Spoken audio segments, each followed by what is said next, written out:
Chapter 5:11. This time, I know what I am fighting for. Killing is no longer just for pleasure. The moment I stood up from the pile of enemy corpses, I have never felt the meaning of living so clearly before. Although what I feel is not as strong as Elvis's, it is enough for me to thank you. Oritin was expressionless and his tone was calm but firm. This made Gu Mengmeng believe that he was not being courteous or trying to flatter her, but sincere. Feeling the meaning of living. This sentence seemed familiar. Gu Mengmeng recalled that she had heard Elvis say something similar before. Before he established Saint Nazaire, he roamed around, causing trouble, and fought one battle after another just to seek the thrill of killing. In the end, even killing made him numb. At that time, his biggest doubt was, why did he want to live? So when he met Leah and Leah suggested to create a tribe, he agreed out of boredom. And Leah at that time also did not have the meaning of living. He was struggling at death's door just for revenge. Oritin, was it the same? Gu Mengmeng did not delve into Oritin's past. She now understood that if you did not want to be responsible for a male, you should not interfere too much with his life. Gu Mengmeng poured a cup of honey water for Oritin and said, I don't know what you felt in this battle, but thank you for still being alive. Oritin was taken aback. He took the cup from Gu Mengmeng and held it with both hands. He stared at the ripples in the cup in a daze and his lips curled up without replying. So, this was the feeling of being alive. Gu Mengmeng looked at Ian again. That sickly young man's face was filled with conflict. He did not dare to look at Gu Mengmeng but kept sneaking glances at her from the corner of his eyes. Gu Mengmeng smiled and said, You looked so resolute and reliable when you asked me to get on. Why did you become so awkward after not seeing me for a few days? Ian glared angrily and said, Don't tell anyone else that I asked you to get on my back. I was in a hurry to save you, that's why I did that. Don't misunderstand, I did not ask you to do that because I like you. Gu Mengmeng revealed an expression that was even more horrified than Ian's. Say it clearly, what did I do to you? Leah hugged Gu Mengmeng's waist and whispered into her ear, back riding is a very sacred ritual. Once a male is willing to let you sit on his back, it means that he is willing to pledge his loyalty to you and be your slave for life. Many males, even if they were to mate, might not be willing to let their females ride on their backs. If there was one last bit of pride a male would have in front of a female, it would probably be the matter of getting on her back. Just look at Sandy. Although all her partners treated her very well, the only one who was willing to carry her on his back was her first partner, Bode. No matter how much Colin loves her, he will only hold her or carry her, and will never let her ride on his back. Gu Mengmeng tilted her head and said, But the day Elvis brought me back to the tribe, he carried me back to the cave. Leah smiled and tapped Gu Mengmeng's little nose, saying, That's why I said, in Elvis's heart, nothing is more important than you.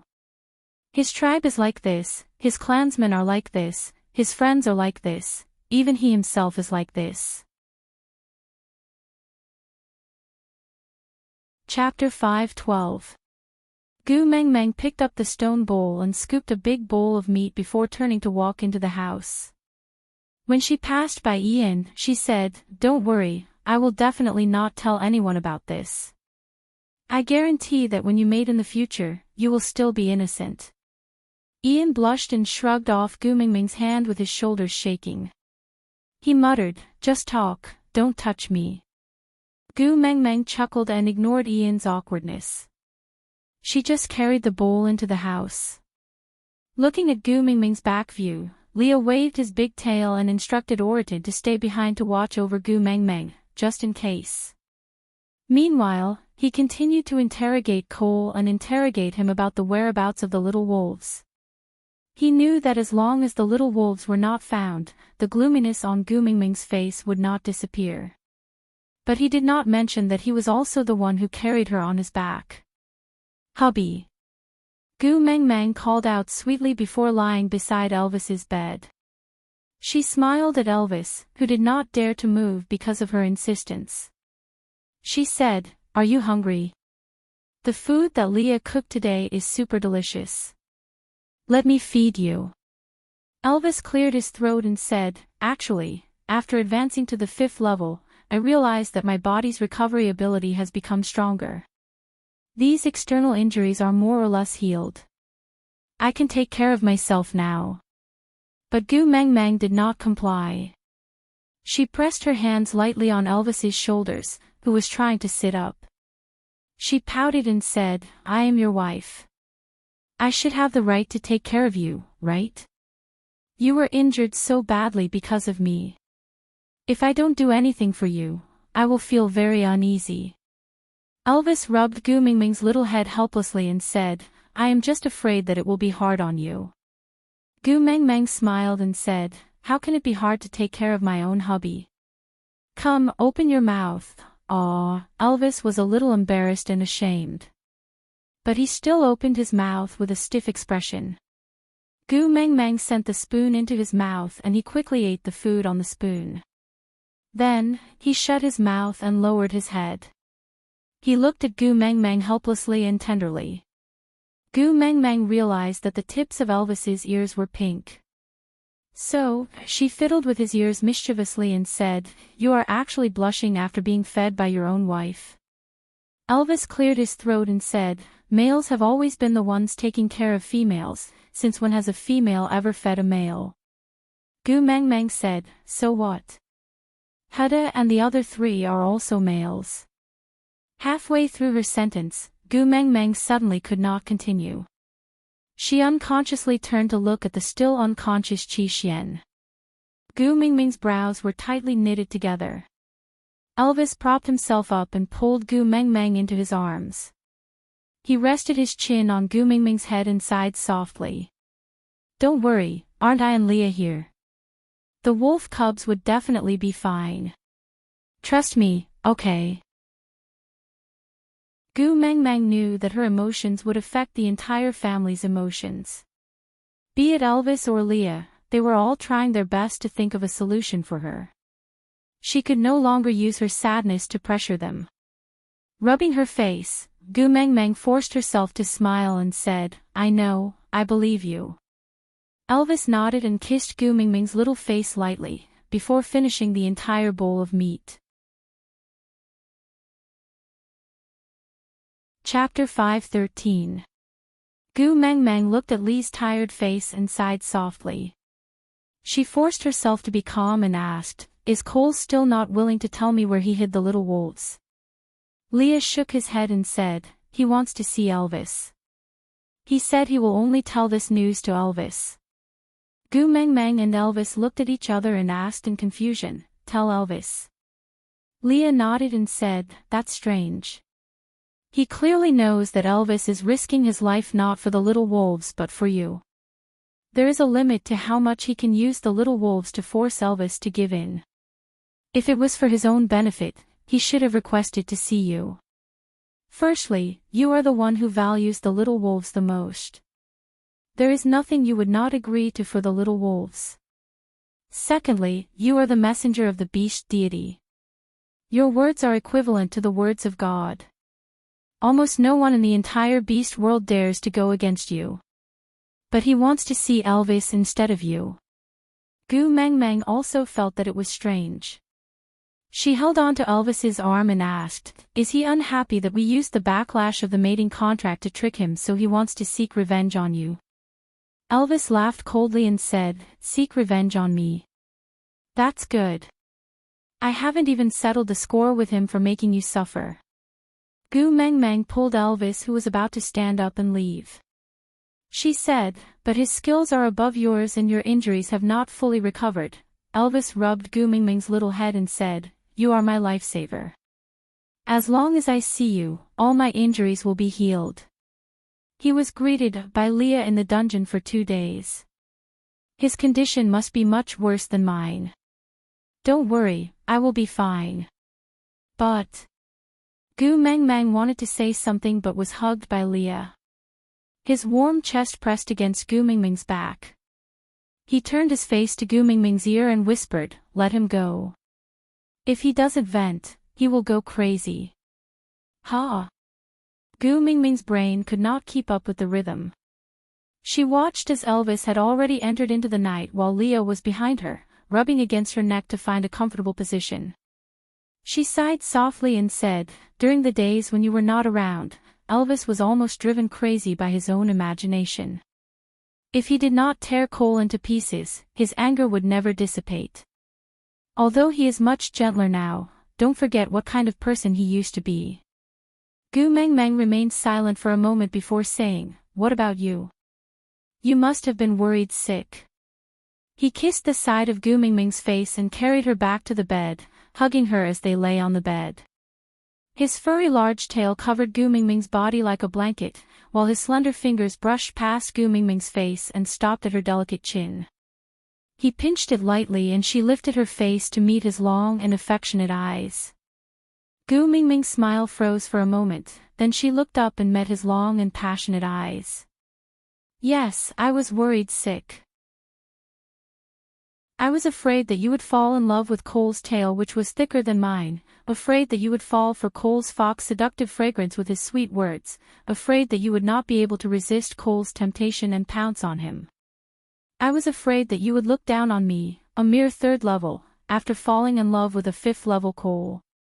So, I cut off Cole's tail so that he would never be able to secrete the fox seductive fragrance to seduce you. If not for the fact that I still need him to account for the little wolves, I might have cut off his tongue. Do you feel heartache?" The expression on Lee's face was cold, as if he was a sick and arrogant child, using his bad to attract his parents' attention. Aside from the topic. Chapter 5:14. Gu Mengmeng cupped Lee's face with both her hands and smiled. "Although I'm a heavy furry lover, I don't like all dirty things. I'm also very picky, alright." Lee's large tail swayed and he finally landed back into Gu Mingming's arms. He kissed Gu Mingming's forehead and asked, "Then do you like me?" Gu Mengmeng hugged Lee's large tail and stroked it in satisfaction. "If you know what first love means to a girl, you won't ask such a stupid question." Leo was confused and asked, "What's first love?" Gu Mengmeng thought for a while and answered, "First love is the first time a girl shyly gives her entire heart to a boy. She clearly doesn't know anything but longs for eternity. She blindly believes that as long as she holds on to this pair of hands, she can walk to the end of the world. This boy becomes the mentor of a girl's love. From then on, all the love affairs of a girl's life will be influenced by this first love, intentionally or unintentionally. If there are 3 men a girl can never forget, it would probably be Daddy, first love, and the first man who turned her from a girl into a woman." Leah suddenly laughed as he listened. He held Gu Mingming's hand and kissed it, saying, "2 of the 3 men in your life that you can never forget are me." Gu Mengmeng was taken aback and did not understand what Leah meant. Leah pointed at his nose and said, "First love, and Daddy." Gu Mengmeng burst into laughter and said, "Daddy refers to those who are blood-related, not you." Leah was a little disappointed and said, "It's rare to win against Elvis." Gu Mengmeng smiled helplessly and did not reply. Leah kept his smile and hugged Gu Mengmeng tightly in his arms, not letting her see how sad and regretful he was. Enlightenment, shyly giving out her entire heart for the first time, she had longed for an eternity. Everything was shattered by his stupidity.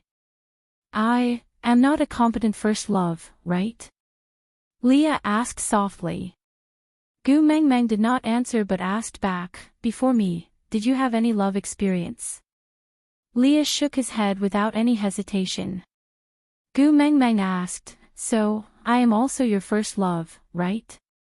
Leah lowered his head and looked into Gu Mingming's eyes, asking, "Do males also have first love?" Gu Mengmeng smiled. "Of course, everyone has a precious first love. It happens once in a lifetime." Leah smiled and kissed Gu Mingming's little face. "That's great, I finally have something precious to give you, my first love. Luckily it's you." Gu Mengmeng shook her head and said, "Your first love was not that great. You met a playboy like me, who was willful and stubborn. I couldn't give you a complete love, but I didn't let you give up on me either. I even caused you to fall to the point where you had to become a pet beast. Strictly speaking, your first love was trash, the type that would make you wonder how blind you were back then." Chapter 5:15. On the other side, Elvis arrived at the dark dungeon. Males all had night vision and there was no need for torches or other light sources in the dungeon, so there were no windows here. In the absolute darkness, Elvis and Cole could see each other clearly. Cole's tail was broken and he looked pathetic and weak.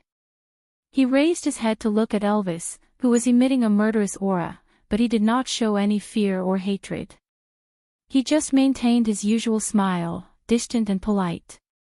"Do you want to know where your sons are?" Cole spoke first. Elvis snorted coldly and said, "Not really. You better get rid of them before I find them. That way, it might be easier for me to kill you." Cole did not seem surprised and just nodded. "You are indeed a male beast that grew up among the stray beasts. You can be so cold to your own cubs and not care about life and death." Elvis moved his neck as a warm-up and then stared coldly at Cole, as though he was ready to attack any time. Cole waved his hands and said, "Don't look at me like that. My tail is broken and I can't maintain my balance. Don't talk about fighting, even if you open the door now, I might not be able to escape. I called you here because I have another deal to discuss with you." Elvis said coldly, not interested. Cole saw that Elvis was about to turn and leave and sneered. "Not interested in Agu either." Just as Cole finished his sentence, Elvis's sharp claws had already strangled his neck. His sinister and bloodthirsty eyes emitted a faint blue light, like the stare of the Grim Reaper. It was suffocating and chilling. "I said before, you are not allowed to call him that." Cole could no longer breathe but his lips maintained a fake smile. He looked back at Elvis's eyes with a hint of provocation. Elvis shook Cole off before he breathed his last. "What do you want to say to me? Hurry up and say it." Cole coughed twice and then weakly took a few deep breaths. After he had caught his breath, he continued. "You don't care about the life and death of those wolf cubs, but Agu cares a lot. If I return these 4 wolf cubs to you, Agu will definitely be very happy. You don't have to stare at me like that. She has tacitly agreed to address me as Agu." Elvis clenched his teeth but resisted the urge to tear Cole apart. He did not want to see Gu Mengmeng suddenly stop talking when she unintentionally mentioned the little wolf pups, then forcefully hold back her emotions and tears, pretending that nothing had happened. Although those 4 fellows kept snatching Gu Mengmeng away, but he would never do anything that would make Xiao Meng sad. Conditions. Elvis did not believe that Cole would be so kind as to give him his life-saving chip just like that. Cole nodded approvingly. "It's impossible to survive after touching your female. Now that I don't have a tail, I've become a crippled beast. Living is better than dying. So I won't beg you to let me go." Elvis laughed coldly. "That's the best." Cole nodded as well, having reached a consensus with Elvis on this point. Then, he shook off the dust on his body and said, "If you kill Leah, I will return those 3 wolf pups to you, and even save the unconscious one. I heard Agu call him Qi Xian, right? What a strange name, it must have been given by Agu." Chapter 5:16. Cole nodded and said, "I want him dead and I want you to kill him personally." Elvis snorted coldly and said, "I refuse." Cole revealed a surprised expression for the first time and looked at Elvis and asked, "Aren't you jealous that Leah is so good at pleasing Agu? Aren't you worried that he will replace you one day?" Elvis thought about it and said honestly, "Jealous, I have been jealous from the start." Cole continued, now that I have given you a dignified reason to get rid of him, even if Agu pursues the matter in the future, you can say that you had no choice but to sacrifice Leah for the little wolf cub. Leah is not Agu's partner, he is just a beast pet. There are people more handsome than him in the snow fox tribe, why not find a more obedient beast pet for Agu? But you actually rejected him. Why? Don't tell me it is because you have gone through life and death with Leah that you can't bear to kill your own brother. If that is the case, I will be disappointed in stray beasts. Elvis looked at Cole expressionlessly and waited for him to finish before saying, "You are very noisy."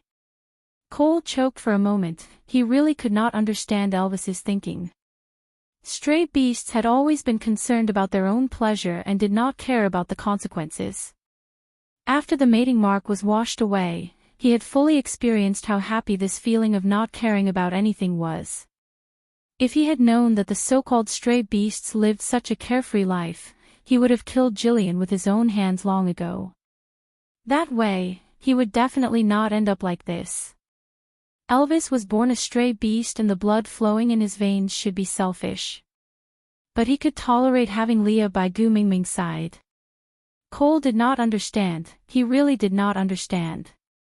If they were in different positions, he would definitely kill Leah without hesitation. Why? Why did you reject me? Cole's eyes were bloodshot and filled with indignation. Elvis said, "If Leah dies, Xiao Meng will be sad. I will not do anything that will make Xiao Meng sad." Cole was taken aback and immediately said, "Even if Agu will be sad, it will only be for a short while. She will forget about Leah in no time and by then you." Elvis interrupted Cole's words and said, "Even if it's just a blink of an eye, I don't want to upset Xiao Meng. If you don't have any other conditions, then there's no need to talk about this deal. Compared to the wolf cubs who will put Xiao Meng in danger, Leah who can protect her is much more important to me." Seeing that Cole did not speak anymore, Elvis turned to leave. If it wasn't for the fact that he couldn't kill Cole, why would he waste his breath on him? Elvis had barely taken 2 steps when Cole's voice rang behind him. "What if I tell you that the kidnapping of the little wolves and Agu was all planned by Leah?" Elvis stood still, turned around and looked at Cole coldly without saying a word. Cole continued, "The original plan was to use this kidnapping to get rid of you. Leah would then become Agu's first partner and I would become Agu's beast pet. This would strengthen the bond between Sauter and the messengers of the beast deity, showing the glory of the messengers tribe again. But your sudden advancement messed up our original plan, so Leah betrayed our agreement at the last minute. Even so, do you still want to keep him?"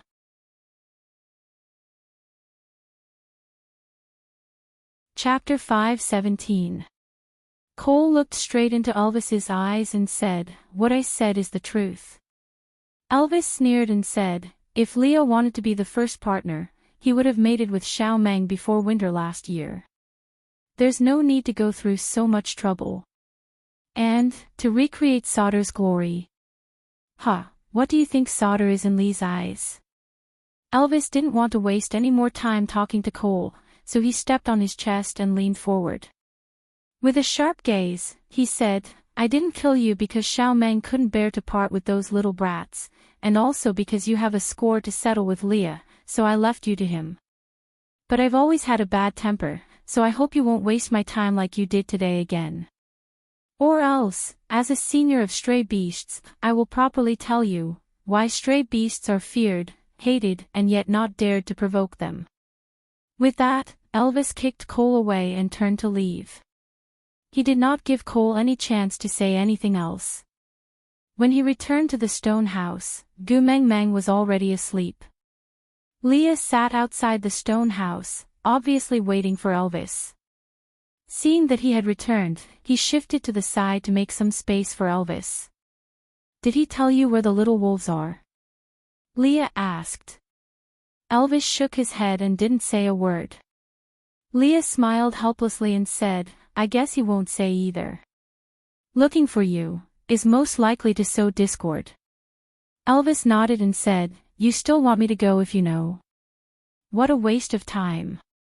Leah shrugged and said helplessly, Meng Meng wants to know where the little wolves are so badly. Even if there's only a sliver of hope, I still hope that you can pry open his mouth. Elvis glanced sideways at Leah and asked, Aren't you afraid that I will be cheated by him? But Leah smiled like a flower and shook his head with his shoulders shaking, saying, Even if you believe everything he says, you won't kill me. As long as I don't die and can stay by Meng Meng's side, I don't mind paying any price. Elvis raised his brows and said, How do you know that I definitely won't kill you? Leah nodded and said with certainty, Meng Meng likes me a little now. She will definitely be sad if you kill me. Don't you not know how to do things that will make her sad? Elvis laughed as well. You are just being pampered and arrogant. Leah swayed his large tail and said, Thanks for the compliment. Elvis turned around to look at Gu Meng Meng, who was sleeping soundly in the room. She had just turned around and her little face was facing the direction of the door. Elvis's gaze turned gentle and he asked softly, looking at the situation today, I don't think Cole will tell us the whereabouts of the little wolves. What do you plan to do next? Lee's gaze was cold as he stared at the moonlight. An eye for an eye, a tooth for a tooth. Back then, he falsely accused me of having an affair with my father's concubine and banished me from the tribe, turning me into a street rat that everyone hated. Today, I will give him the same punishment for the same crime. Elvis looked at Leah, asking, What do you need me to do? Leah smiled faintly and turned his gaze towards the house. Looking at that light sleeping face, he chuckled. Protect Meng Meng well. Don't let anyone hurt her in front of us. Elvis nodded and did not reply.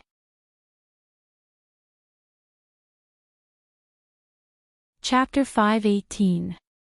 On the second day, something big happened in Sauder. Gu Meng Meng used the name of the messenger of the beast deity to gather all the elders, nobles and tribesmen of Sauder. She dressed up and stood on the altar, reciting the lyrics of the English version of A Little Apple with a pious face, love plant. Sauder is like Odio, father is like Tay, wife is like Tay. With the first breakthrough, Gu Mingming's sense of shame had been pulled down to a very low level. She could recite this amusing passage in a serious manner without breaking out in laughter, and still maintain a damn solemn expression. Gu Meng Meng learned from the shamans, witch doctors, and those tricksters she had seen on television. She could also play the role of a charlatan with great depth. If it was a modern person, it would definitely be fake. But it was enough to fool those superstitious people who had never seen the world in the wild beast world. When Gu Meng Meng stomped her feet and glared at the crowd with her round and angry eyes, everyone felt a chill down their spine. Their hearts pounded like drums, beating furiously. Of course, they did not know that although part of the reason for their heart pounding was because of Gu Mingming's bluff, the bigger reason was because Elvis was secretly releasing his beast pressure. It was not a large amount and was released slowly in coordination with Gu Mingming's movements. So the orcs who were fully focused on Gu Meng Meng did not realize the real reason why they were feeling afraid. My beast father said that you have been complaining in your hearts about why I abandoned you, right? Gu Mingming's gaze swept across the elders below the stage.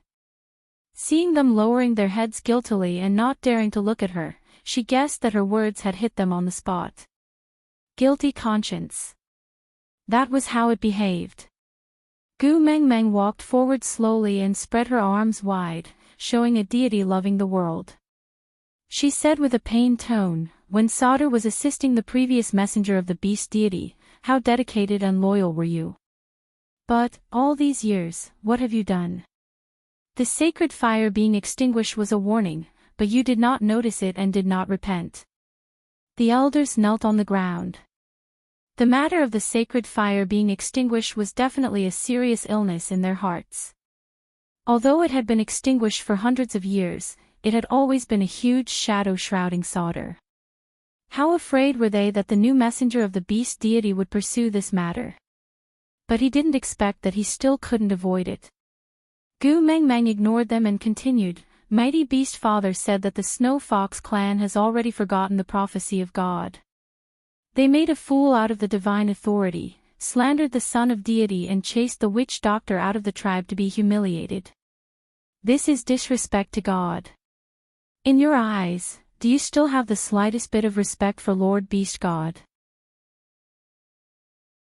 Lord Messenger, please calm down, Lord Beast God is wise. Everyone in Sodor does not have the slightest bit of disrespect towards the beast deity. With the elders kneeling down, who else dared to stand up? The vixens of Sodor all knelt on the ground and kowtowed to Gu Meng Meng.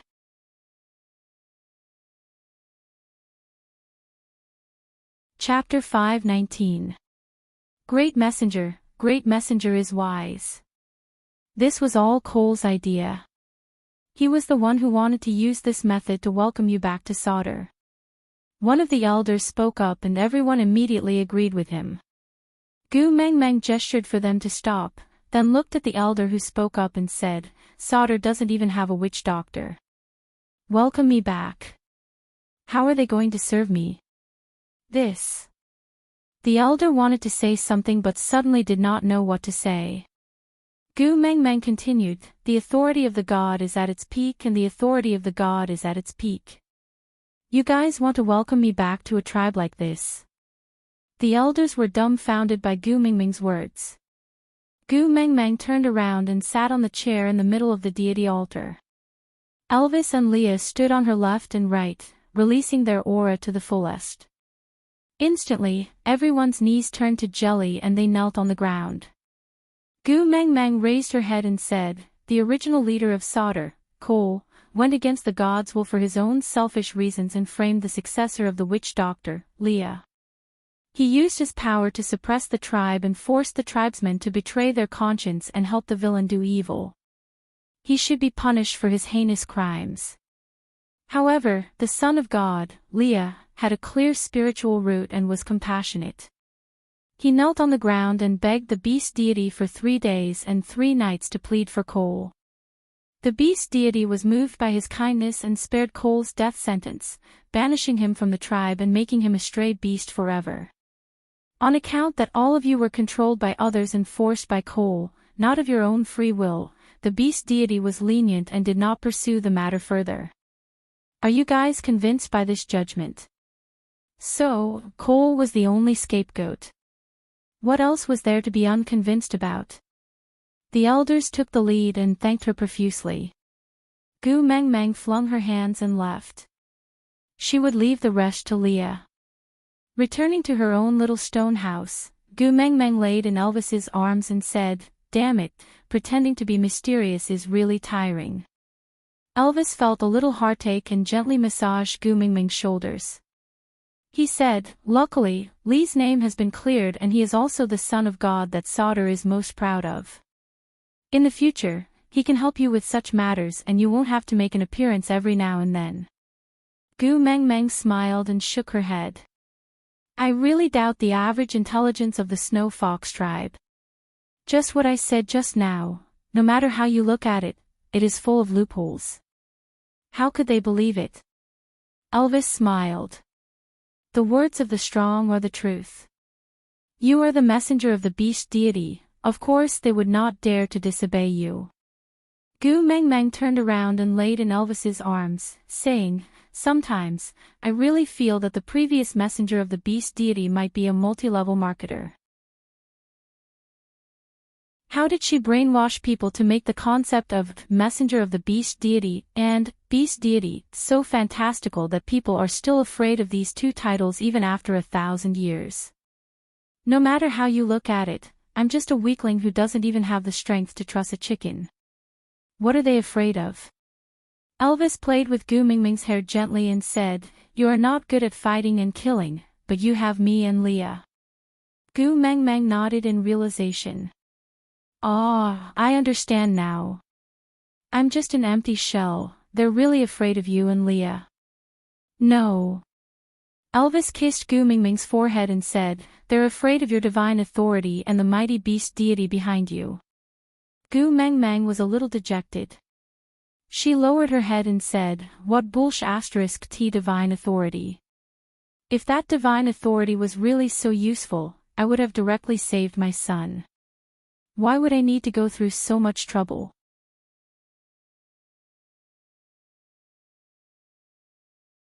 Chapter 520.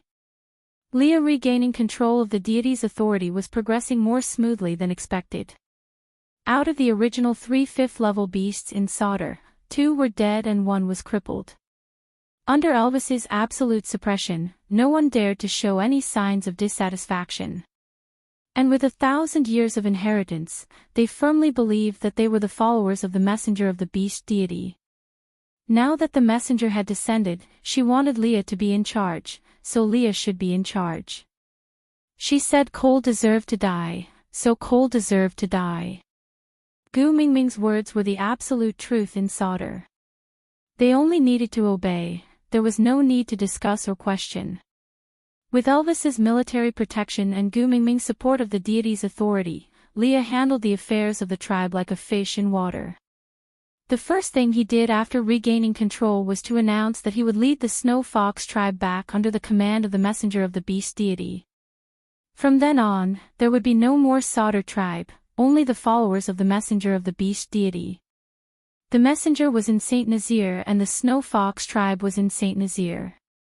If the messenger went to another tribe, they would also follow her to that tribe.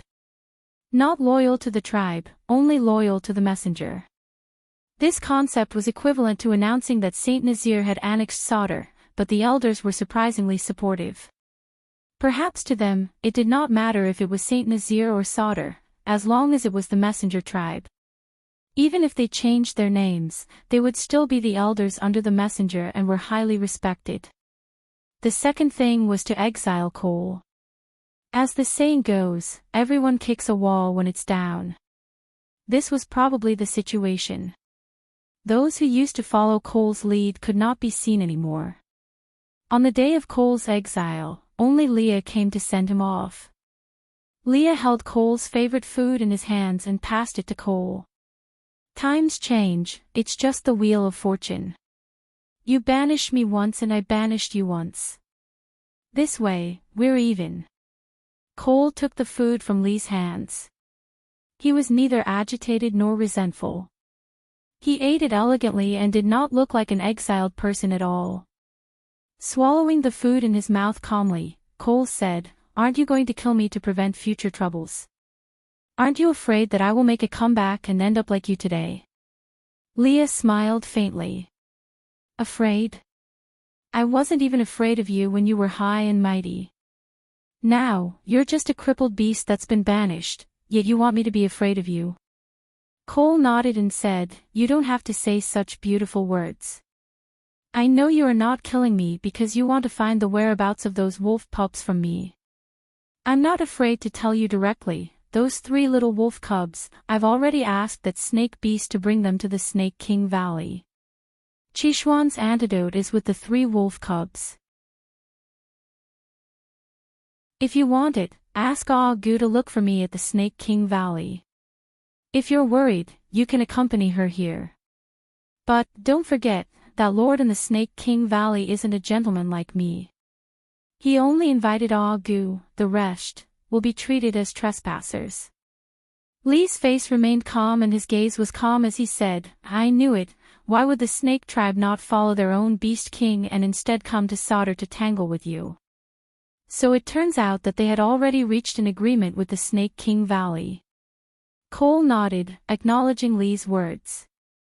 After all, that great lord and the great messenger whom Solder is loyal to have a close relationship. Since their goals are the same, there's naturally no reason for them to not cooperate.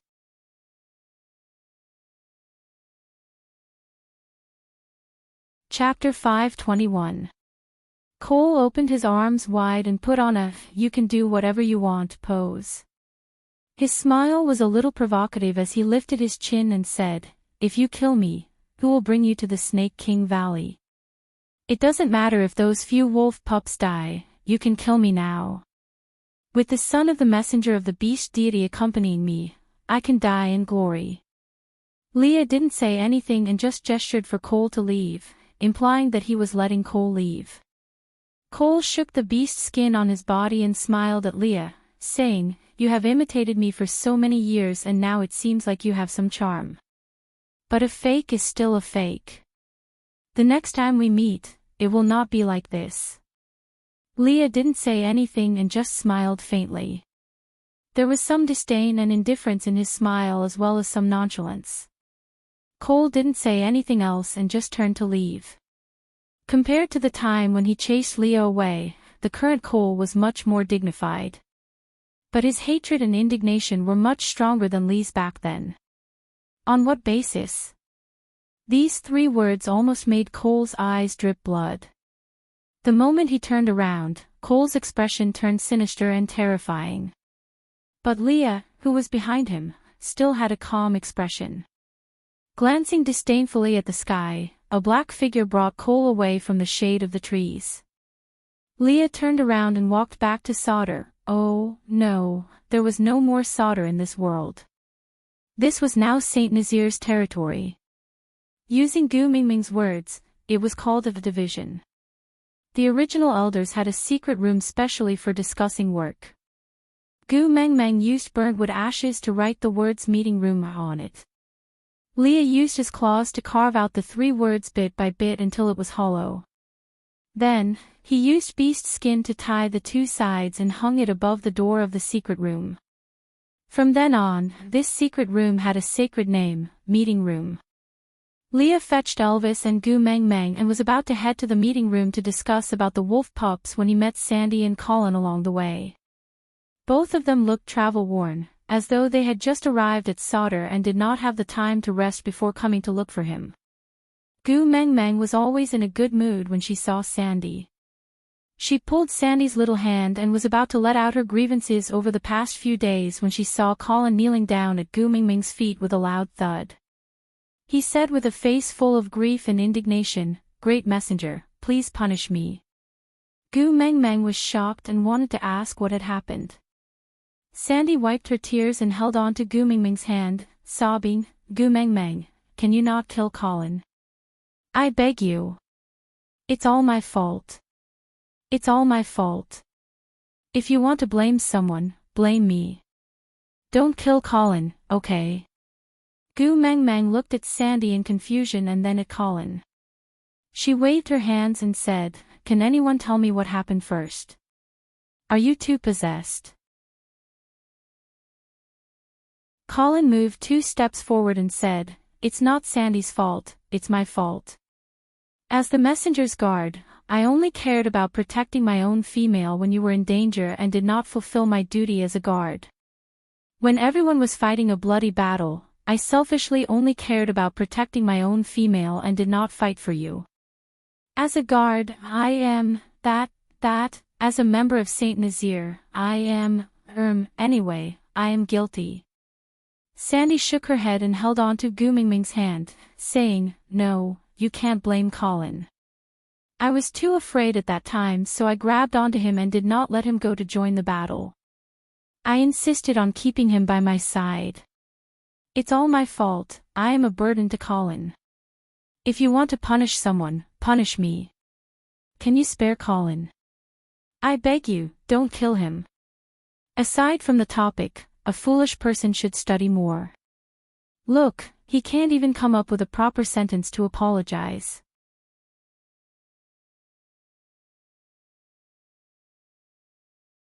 Chapter 522. Gu Mengmeng smiled as she helped Colin up.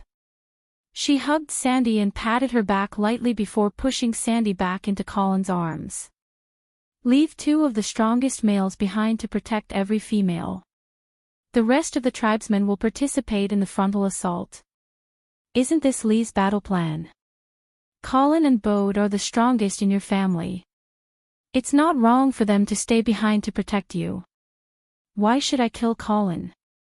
Colin said in a simple and honest voice, "Because I'm the emissary's protector, the emissary's shield.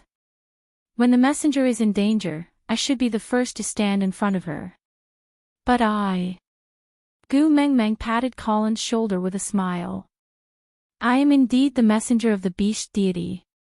But everyone does not have the obligation to risk their lives for me. Emotionally, you protected my most important friend.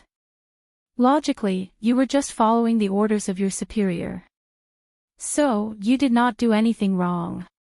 But Colin could not win against Gu Meng Meng in an argument. But he knew in his heart that he was in the wrong in this matter. Elvis wrapped his arms around Gu Meng Meng's waist gently and pulled her into his arms. He looked at Colin with disdain. Xiao Meng said that she will not punish you. But after this incident, it has been proven that you are not suitable to be the messenger's guard. From now on, you will be stripped of all your rights and responsibilities. Do you have any objections? Colin lowered his head. I have no objections. Elvis nodded. He carried Gu Meng Meng up. Oratin will take over your position. If there's nothing else, you guys can go back. Gu Meng Meng. Sandy stared at Gu Meng Meng with her teary eyes. She felt very guilty. When Gu Meng Meng was in danger and trouble, she only cared about the safety of her own males. She clearly knew what Gu Meng Meng had been through. But when she stood in front of her, she did not even show a single word of concern. She only cared about helping Colin beg for mercy. She was indeed not a good friend. Gu Meng Meng returned a smile. She signaled to Sandy that it would be fine. But Sandy's eyes were still red from crying. She cried uncontrollably in Colin's arms. Elvis and Leah carried Gu Meng Meng to the meeting room. Leah repeated Cole's words to Gu Meng Meng without missing a single word. Elvis remained silent for a moment. Leah, stay here and take care of Xiao Meng. I will go to the Snake King Valley to save the little wolf. Leah shook his head and said, the monster in the Snake King Valley is not at Cole's level. Not to mention that you have just stepped into 5th level, even someone at the peak of 5th level like Cole would not be able to withstand a single blow from him. You have no chance of winning if you go alone.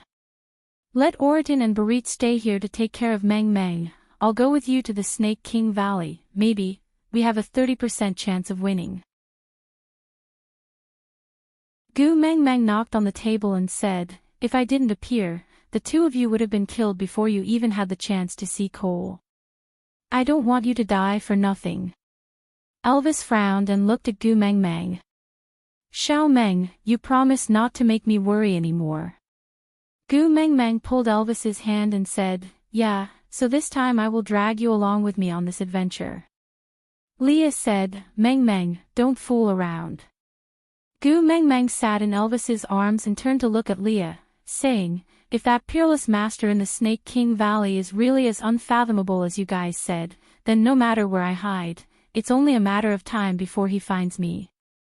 Instead of waiting passively for danger to descend on us, why not take the initiative to attack first and gain the upper hand?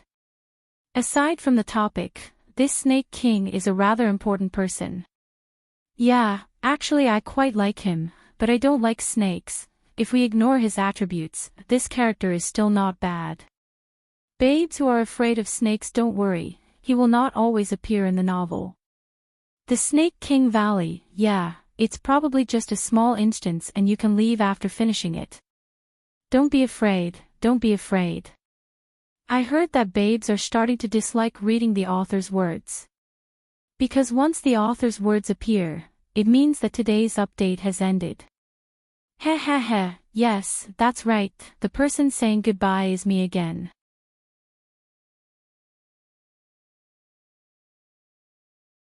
Chapter 523. Leah stared at Gu Meng Meng quietly for a long time before finally giving up. He sighed and said, give me 3 days, I will settle everything here and then go with you. Gu Meng Meng shook her head and placed her little hand on the back of Lee's hand gently. She said, if I really meet with any mishaps, you have to leave someone outside to save me. Leah clenched his teeth and could no longer maintain his forced smile. His gaze was like ice shards as he asked word by word, you want to abandon me? Gu Meng Meng chuckled and caressed Lee's face gently. She said, "No, I just want you to guard a place for me to return to. Leave a way out for me. I will be back, I definitely will." Leah held on to Gu Mingming's hand tightly. This was the first time he lost his sense of propriety. He did not care that her wrist was red from his strength and only said, "I don't agree. I won't allow you to leave me alone." Elvis held on to Lee's hand and said, "Calm down, Xiao Meng will get hurt." But Leah refused to let go. He glanced sideways at Elvis and said, "How can I calm down? Why don't we swap places? I will accompany Xiao Meng to the Snake King Valley while you guard here. Let me see how you can calm down." Gu Mengmeng patted Elvis's chest and signaled him not to quarrel with Leah. Then, she jumped down from Elvis's arms and took the initiative to hug Leah. She pressed the side of her face against Lee's chest. One of her hands was held tightly by Leah while the other was wrapped around Lee's waist. Gu Mengmeng said softly, "Hede and his brothers are my flesh and blood. I can't ignore them no matter what. Now that the Snake King is obviously targeting me, even if I don't go, he will not let me off. Leah, I promise you, no matter what, I will try my best to protect myself and will not leave you alone. Don't forget, I am the messenger of the beast deity, the biological daughter of the beast deity. The mighty beast deity will definitely protect me. I won't stop you if you want to save the little wolves, but you must bring me along." Leah hugged Gu Mengmeng tightly and did not take a single step back. Gu Mengmeng said, "Saint Nazir and Sauter just went through a huge battle. Now, the people's morale is low and both sides are in a state of panic. Other than you, no one can control the situation. I promise you, I will definitely come back in 3 months. Just wait for me for 3 months, okay?" Leah shook his head and furrowed his brows. He used a voice that could tear apart the depths of one's soul to play out a bone-piercing uneasiness. "Without you, I can't even live for a moment. 3 months. How could he possibly wait? So what if Saint Nazir was destroyed? So what if Sauter was gone?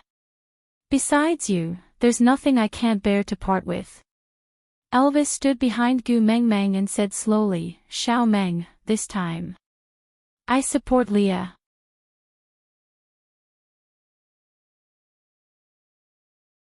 Chapter 524. Gu Mengmeng had originally thought that since she did not mate with Leah, she should not involve Leah in such a dangerous situation. If anything happened to her in the Snake King Valley, then Leah could start a new life after grieving for a period of time. But looking at how the two of them were so compatible, she was afraid that if she did not bring Leah along, not to mention the Snake King Valley, she would not even be able to leave this meeting room. Sighing helplessly, Gu Mengmeng finally nodded and said, "All right, let's go together." Leah then heaved a sigh of relief and bit Gu Mengmeng's lips as a punishment, which eventually turned into a deep kiss. Only when she was almost suffocating did Leah release her reluctantly. Wiping away the saliva on her lips, Lee's long and affectionate eyes held an indescribable gentleness. "Don't ever ask me to stay behind again, understand?" Gu Mengmeng nodded and did not struggle anymore. As Gu Mengmeng was too worried about the children, she could not wait for 3 more days. So the next morning, Gu Mengmeng handed Qi Xian over to Sandy to take care of. Leah instructed Dylan to check on Qishuan's condition at Sandy's house every day and try his best to stabilize the poison. Then, the 3 of them left the tribe and headed towards the Snake King Valley according to the markings left behind by the Eagle Owl tribe. Elvis and Leah took turns to piggyback Gu Mengmeng as they hurried. Gu Mengmeng knew that if she asked herself to walk, it would only slow down the overall speed. So although her heart ached, she remained silent and only forced Elvis and Leah to rest for 1 night every 3 days. On the 10th day, they arrived at the entrance of a valley. Beside the entrance, leaning against the tree trunk, waiting for them, was Ian. Cole never came out after he entered this place. "We tried to follow him in, but we couldn't find any trace of him, so the entrance should be nearby," Ian summarized briefly. Gu Mengmeng nodded and said, "All right, it's been hard on you. Go back and rest, we will settle the rest ourselves." Ian raised his brows and his sickly face revealed some displeasure. "Settle ourselves? Ha, I'm afraid that before you can even find the entrance, you'll be eaten by the snake beasts everywhere." Gu Mengmeng was taken aback and immediately lowered her head to take a closer look. Indeed, she found traces of a snake in the bushes. She was terrified and instinctively hid in Elvis's arms. Ian said, If it wasn't for you, Elvis, a 5th-level beast, could barely explore this place. Now, even if the two of them were tied together, they wouldn't be able to protect you from so many snake beasts. You're still thinking of doing what you want. TSK, a burden." Gu Mengmeng was furious but she could not retort. He could only glare and say, "Then tell me, what should we do?" Ian shook his wings and said, "I'll bring you along to show off and fly." Gu Mengmeng's eyes lit up. She patted Ian's shoulder and said, "Not bad, big brother. Anyone with wings is an angel."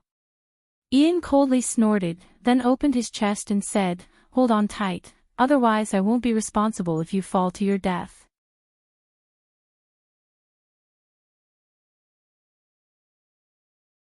Chapter 525. Ian did not reply Gu Mengmeng, he just exchanged glances with Leah and Elvis, before flapping his wings and flying away against the wind.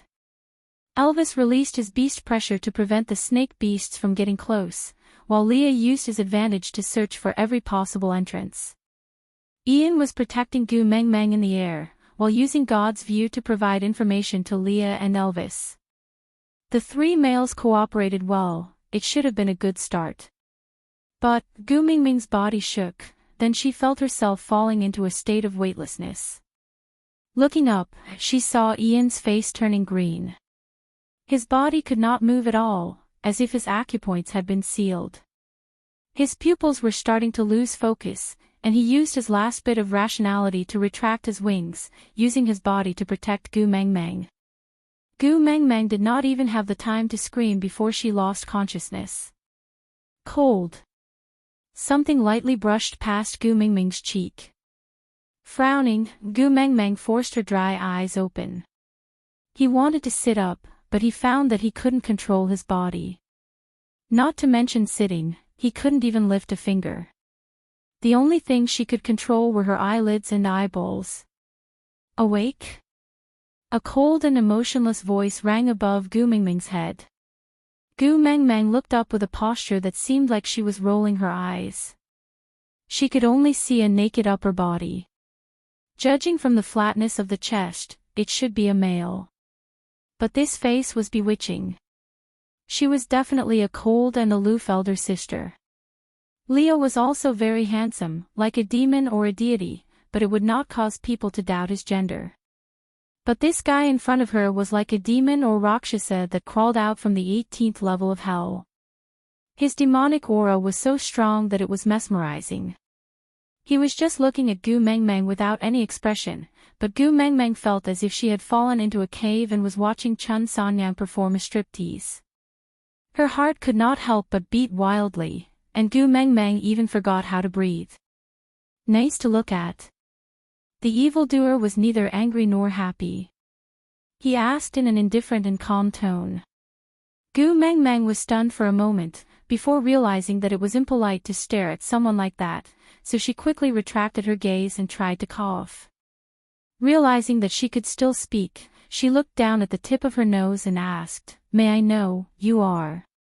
That demon raised his eyebrows and slid his body to the bottom of Gu Mengmeng's face. His cold fingers lifted Gu Mengmeng's chin lightly, and with an unhappy expression, he said, "Why aren't you looking at me anymore?" Gu Mengmeng did not hear clearly what the demon said, she just realized that she was lying in the tail of a giant snake. Her mind went blank and without thinking, she roared out loud out of reflex, "Aw!" That demon frowned and pushed Gu Mengmeng's chin with his fingers, forcefully interrupting Gu Mengmeng's shocking biological reaction. He pinched Gu Mengmeng's cheeks and asked, are you afraid of me? Gu Gu Ming Ming's.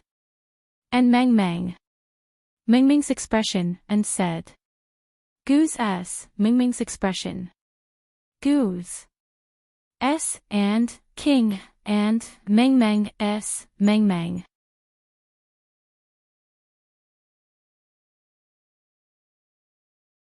Chapter 526. Answer my question or I will eat you up. The demon moved closer to Gu Mang Mang and opened his mouth, revealing 2 poisonous fangs. Gu Mang Mang was even more afraid. Damn, a human's mouth could not open so wide. Great, great, great, great king, please spare my life. Gu Mang Mang stuttered. The demon shut his mouth and looked at Gu Mang Mang with interest. His cold fingers brushed past her face and he muttered to himself, not as pretty as her, but still interesting. Gu Mang Mang completely did not understand what the demon was saying and just looked at him with a guarded and frightened expression. The demon asked, "You are Gu Mang Mang?" Gu Mang Mang wanted to nod but realized that her neck could not move.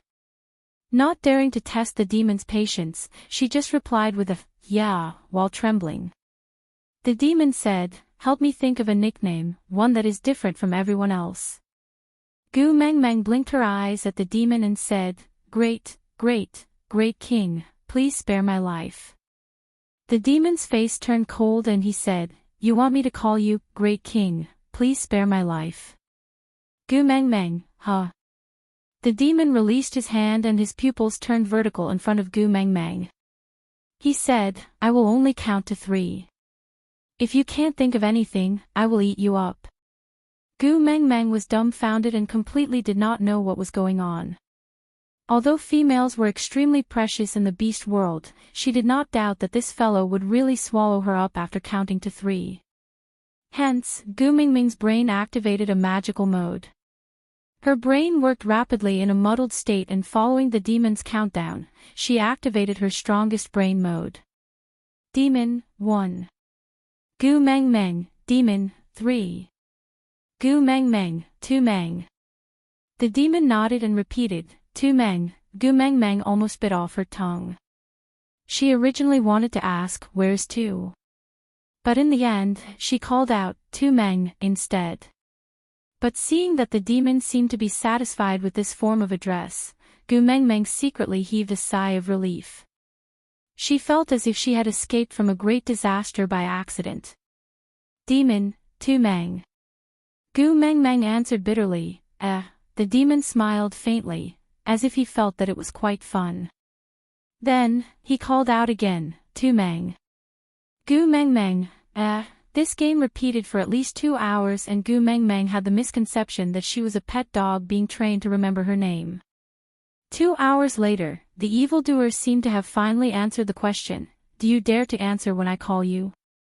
Hence, he moved his body and used his tail to drag Gu Mang Mang out. Only then did Gu Mang Mang slowly recover from her fear and started to size up her surroundings. In the dark and damp cave, there was a faint sound of water dripping. There was no wind and the air was humid and stuffy. If she had not inherited Elvis's night vision ability, she would have been completely blind here. There were many water droplet-shaped stalactites on the ceiling of the cave. They were round and glossy. The uncanny workmanship of nature formed a majestic and awe-inspiring scene. The sudden blinding light made Gu Mang Mang squint her eyes in discomfort. She wanted to raise her hand to block it, but unfortunately, she could not even move a finger. The demon swam for a long time before stopping by a lake. Looking at Gu Mang Mang, he was a little impatient but still picked up a tree branch to start a fire.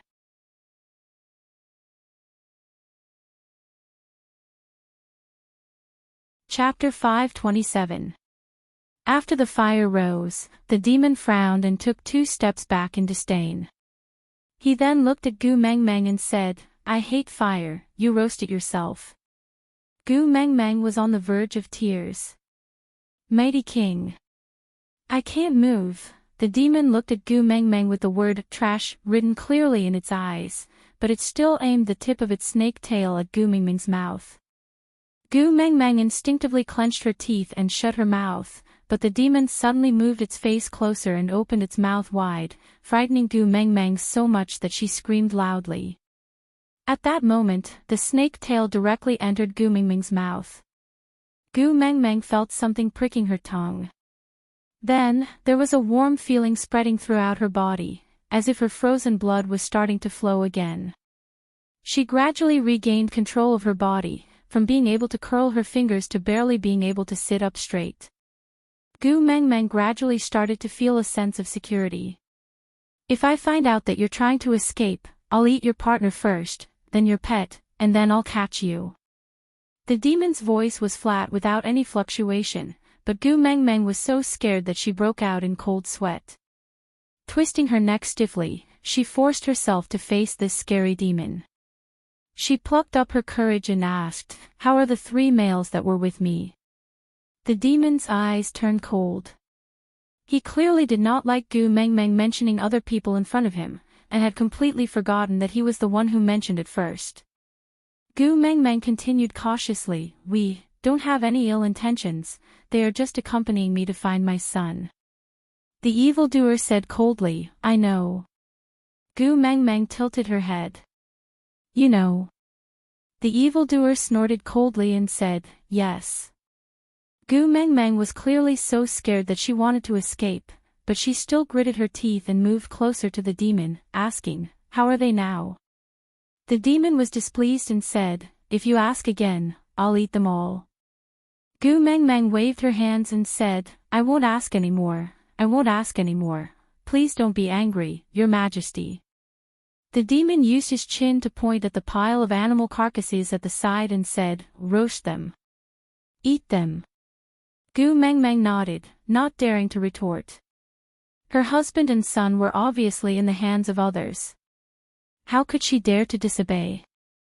But when she turned around, Gu Meng Meng was dumbfounded. She was just a weak woman without the strength to even truss a chicken. Roasting a rhinoceros with her bare hands was something she couldn't do. The demon was behind Gu Meng Meng, and seeing that she was not moving, he urged, "Roast it quickly." Gu Meng Meng turned around and said softly, "I can't." The evildoer made a tisk sound. Then, with a face full of reluctance, it used its tail to roll up a huge beast and used a thick branch to roast it over the fire. Gu Meng Meng watched as the fur curled up and turned black, giving off a pungent and unpleasant smell. Her stomach churned, but she did not dare to vomit. She could only pray continuously in her heart, "Damn, this thing that was scarier than Elvis's cooking, please don't let me eat it." However, the beast deity clearly bore a grudge against Gu Meng Meng for pretending to be his daughter. The demon placed something 10 times bigger in front of Gu Meng Meng and said, "Eat." Gu Meng Meng asked in a trembling voice, "Can I not eat it?" The demon frowned and asked coldly, "You dislike me?"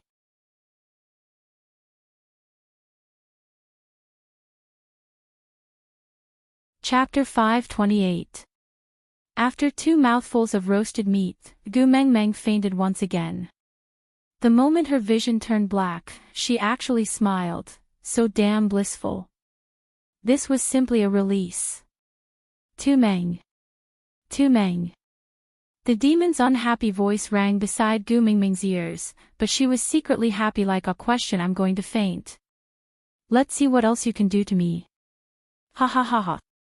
Time seemed to have stopped. Gu Meng Meng did not know how long she had fainted, but when she woke up from the urge to pee, the sky was already filled with stars. "Awake?" A cold voice rang above her head. This familiar feeling sent a chill down Gu Meng Meng's back, but she did not have the courage to turn back. If she were to see that gigantic snake that was as thick as a towering ancient tree, Gu Meng Meng had no doubt that she would pee on the spot. Say, "Sir, I want to go to the toilet, can I?" The demon responded with a cold, "Yeah," then added, "Finish it within 10 steps, if you go too far, I'll eat you up." Sigh. Gu Meng Meng put on a long face and tried her best to take the biggest stride. She successfully went behind a big tree on her 10th step and quickly finished her physiological needs, before heaving a sigh of relief and standing up slowly. Lying on the tree trunk, Gu Meng Meng peeked her little head out secretly. Without a terrifyingly thick snake tail, there was only a handsome young man standing under the moonlight. His gaze was filled with evilness as he raised his slender finger and pointed at Gu Meng Meng. Then, he flipped his palm upwards and hooked his finger. Gu Meng Meng shrunk her neck and walked out from behind the tree timidly. She took a closer look and confirmed that this fellow was indeed that demon. But after transforming into a human, he did not look as scary as when he was in his half-orc state. His body was well-proportioned and slender, unlike Elvis's strong and muscular body, nor Lee's well-proportioned body. It was a type of muscle line that was in between Elvis and Leah. All the muscle fibers grew vertically, making his entire person look even more chiseled and beautiful. Strength and femininity were perfectly combined on his body, and the whiteness of his skin had reached a stage that made one's hair stand on end. Gu Meng Meng had the urge to poke him, because she felt that his skin was so good that a little force could poke a hole. The demon looked at Gu Meng Meng coldly and accepted her stare calmly. After a long while, he finally spoke, "You're not afraid of me anymore." Gu Meng Meng was taken aback. She immediately lowered her head and maintained the posture of a little eunuch, saying, I'm scared, Your Majesty, you are wise and mighty, you have unified the world." The evildoer snorted coldly and stretched out his hand, palm facing upwards. Gu Meng Meng looked at the demon's hand in confusion, then raised her head to look at his eyes. The word, dumbfounded, was clearly written all over her face. The demon said impatiently, "Hand." Gu Meng Meng responded with an, "Oh," then, like a dog being taught how to shake hands by its owner, she clenched her fists and placed them on the demon's palm. She was just short of sticking out her tongue and barking, "Woof woof woof." The demon's hand was long and huge. With his fingers slightly bent, he completely wrapped Gu Meng Meng's little hand in his own. The corners of his lips curled up slightly, as though he found it miraculous. Then, he murmured softly, "So it really is hot, what?" Gu Meng Meng tilted her head and asked. The demon did not reply and just pulled Gu Meng Meng deeper into the forest.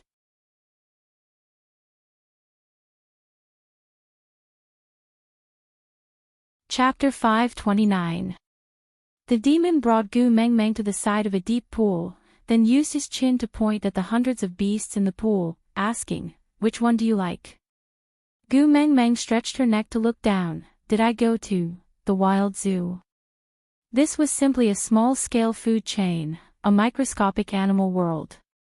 Gu Meng Meng looked at the demon in surprise, asking, "Are you playing happy farming?" The demon looked at the deep pool, then back at Gu Meng Meng, saying, "Don't you all store food like this?" Gu Meng Meng was stunned for a moment, then asked back, "You know how to breed and breed?" The demon frowned impatiently, saying, "Choose quickly, which one do you want to eat?" Although Gu Meng Meng had not eaten for a day, but thinking about this man's dark cooking skills that were even higher than Elvis's, she shook her head firmly for the sake of her own life, saying, "My stomach is not feeling well today, I don't want to eat meat. I'll just eat some fruits." The demon twitched his mouth, saying, "Troublesome." As he said that, he still held Gu Meng Meng's hand, turning around to walk back. When they accidentally passed by a certain tree, they looked up. The demon said coldly, "Hindrance." Then, he kicked it nonchalantly, and then, the tree fell. Gu Meng Meng stared dumbfoundedly at the huge tree that needed at least 5 to 6 people to hug was kicked over just like that. She immediately decided not to provoke this man even if she was beaten to death. The demon walked to the top of the tree nonchalantly, pointing at the fruits hanging on the branches, saying, "Eat." Gu Meng Meng then understood that this man was acting to find food for her. Gu Meng Meng smiled obsequiously, saying, "Thank you, mighty king." With that, she was prepared to sit on the tree branch obediently to pick a few fruits to eat, but before she could take a step, she was pulled back again. Turning around, she met the demon's unhappy eyes, faking a smile, saying, "Mighty king." The demon tightened his grip, saying, "Don't run away, I'll eat you." Gu Meng Meng shook her head, saying, "No, no, I don't dare to run away. I'm just going to eat a few fruits." The demon did not say a word. He held Gu Mingming's little hand and walked to a tree branch. He bent his legs and sat down, then looked sideways at Gu Mengmeng. Gu Mingming's hand was being held by the demon and it was impossible for her to sit further away. Hence, just when she wanted to sit beside him, the demon pulled Gu Mengmeng into his arms. He was still expressionless as he said, "My body is more comfortable." Gu Mengmeng smiled bitterly, "Damn it, I'm feeling uncomfortable." The demon raised his eyebrows. "Do you have an opinion?" Gu Mengmeng smiled apologetically and put on a cowardly look. "No, no, completely not at all." Only then did the demon nod his head in satisfaction. He casually plucked a bunch of fruits that looked like grapes but were obviously not grapes and passed it to Gu Mengmeng. "Eat." Gu Mengmeng took the fruit with one hand and wanted to wash it, but when she saw her hand being held by the demon, she gave up. Holding the root of the fruit in one hand, he raised his head and bit into it. The tip of his tongue tasted sweet, and the juice filled his entire mouth. Gu Mengmeng nodded instinctively. After swallowing, she exclaimed, "So sweet." The demon looked at Gu Mengmeng from the corner of his eyes. He did not even know how gentle his expression was at that moment. How long had it been since he was interested in food? All the swallowing was out of instinct. But at that moment, he was very curious about the taste of the fruit that made her smile.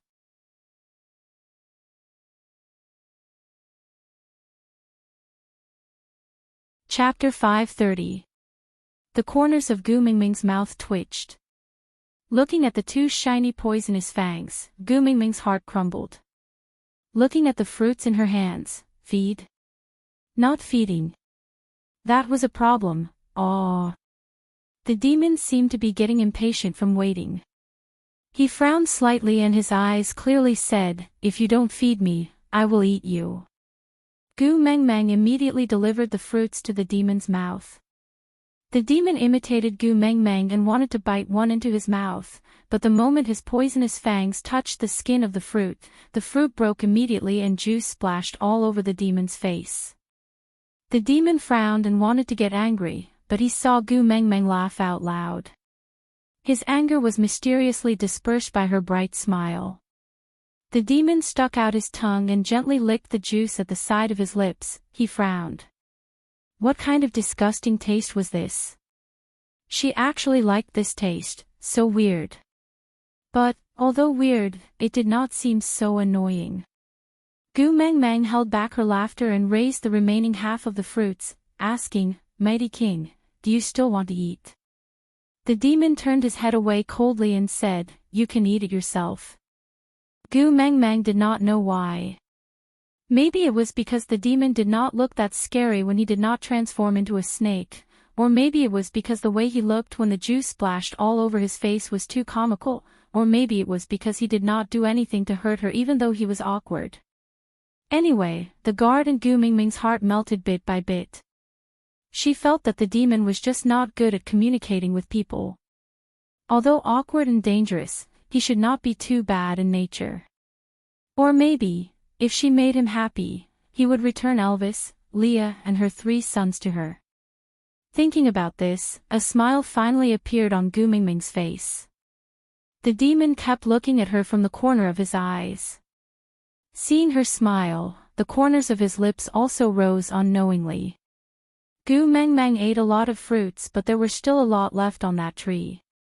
She wanted to pluck some of the fruit back to eat tomorrow, so as not to waste it, but the evildoer refused to let go of her hand. When she showed the slightest sign of struggling, he threatened with a cold face, "If you dare to run, I'll eat you."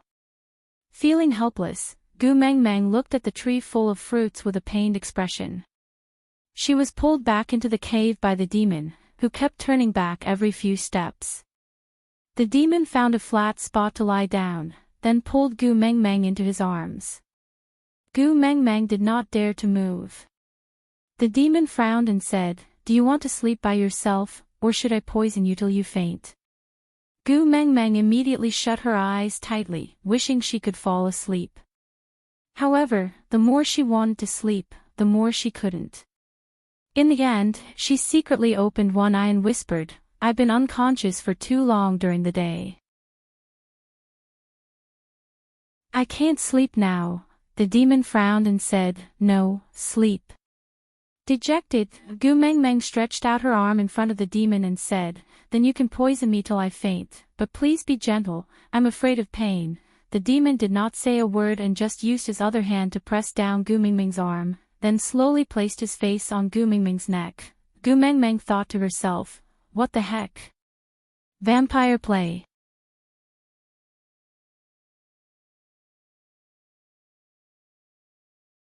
Chapter 531. The prickling pain at the base of her tongue brought Gu Meng Meng back to her senses and she frowned because of the discomfort in her body. Her eyelids were so dry that they hurt. Gu Meng Meng felt that if she opened her eyes now, her retina might be glued to her eyelids. A cool wetness slowly swept past Gu Meng Meng's eyes, relieving her discomfort at the right time. She tried to squint her eyes.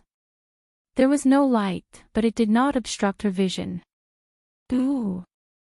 Gu Meng Meng moaned and rubbed her eyes.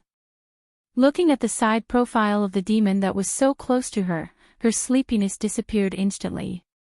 She sat up straight as if she had stepped on an electric switch. You.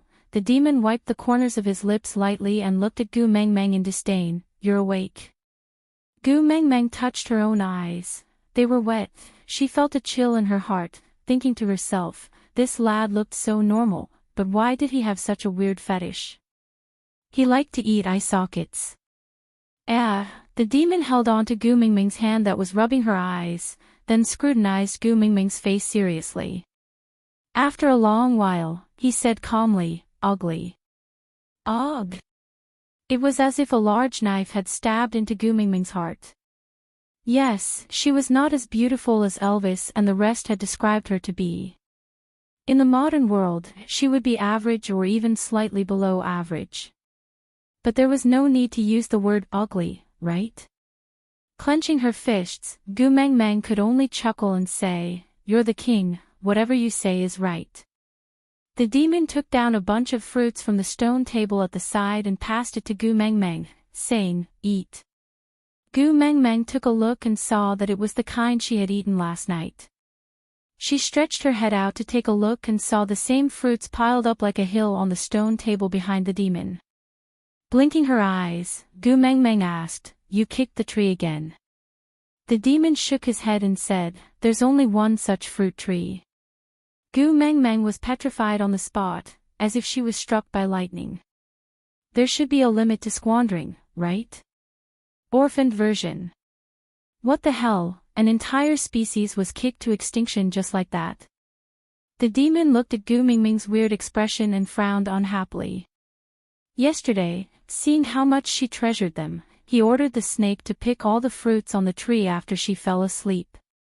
He had thought that she would be happy when she woke up, but why did she look like she was about to cry and seemed a little angry? TSK, even uglier. Gu Meng Meng carefully held the bunch of fruits in the demon's hands, plucked one and sent it into her mouth, tasting it carefully. No seeds. Hiss. Gu Meng Meng was a little confused. She plucked another one, it was still seedless. No wonder there was only one fruit tree. The probability of producing seeds was too low. The demon hooked Gu Meng Meng's chin, frowning with a cold expression. Smile. Aw. Gu Meng Meng was dumbfounded, not understanding the demon's words. The demon's face was cold as he ordered, "Smile." Gu Meng Meng grinned and forced herself to bare her teeth, smiling perfunctorily. The evildoer was impatient. He turned his head and said, "So ugly." Gu Meng Meng raised her fist and really wanted to slap the back of this demon's head when he was not paying attention. But before her hand could touch his hair, the demon had already turned back to look at Gu Meng Meng coldly. Gu Meng Meng looked awkwardly at her hand that was frozen in midair. Then, she faked a smile and waved, saying, "Hi." The demon snorted and did not respond to Gu Meng Meng's greeting. He just looked at her coldly and asked, "Don't you like to eat this kind of fruit? I gave you so many, why are you still unhappy?" Aside from the topic, although everyone hates me, but I still appeared,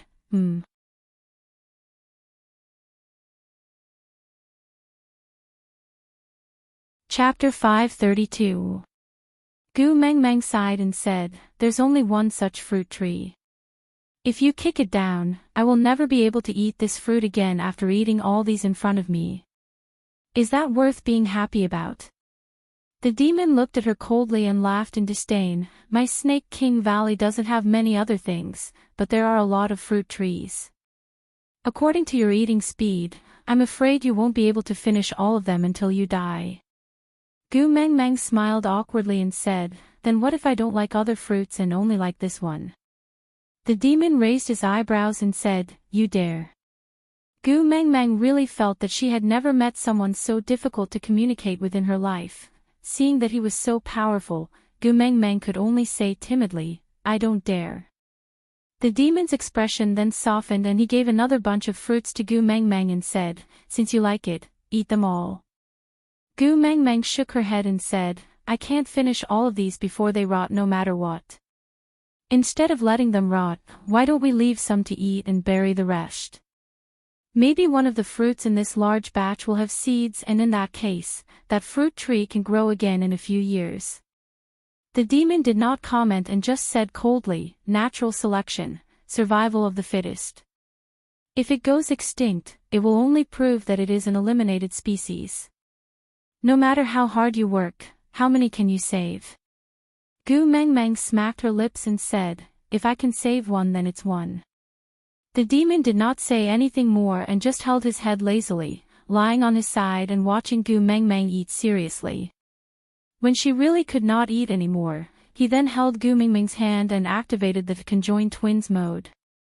Gu Meng Meng sighed in resignation and followed behind the demon, asking, "Where are we going?" The demon said, "To bask in the sun." Gu Meng Meng felt like she was really being raised as a pet dog. He fed her at a fixed time and even brought her out for a walk after eating. Gu Meng Meng sat on a flat rock and accompanied the demon to bask in the sun. She lowered her head and stared at her own shadow in a daze. The demon held her little hand tightly and asked, "What are you thinking about?" Gu Meng Meng looked at the demon and the question she wanted to ask got stuck in her throat. She did not dare to ask easily. Seeing that Gu Meng Meng wanted to say something but stopped, the demon's face turned colder and he said, "Thinking about your 6 wild men?" Gu Meng Meng choked and thought to herself, 6. Where did these 6 come from?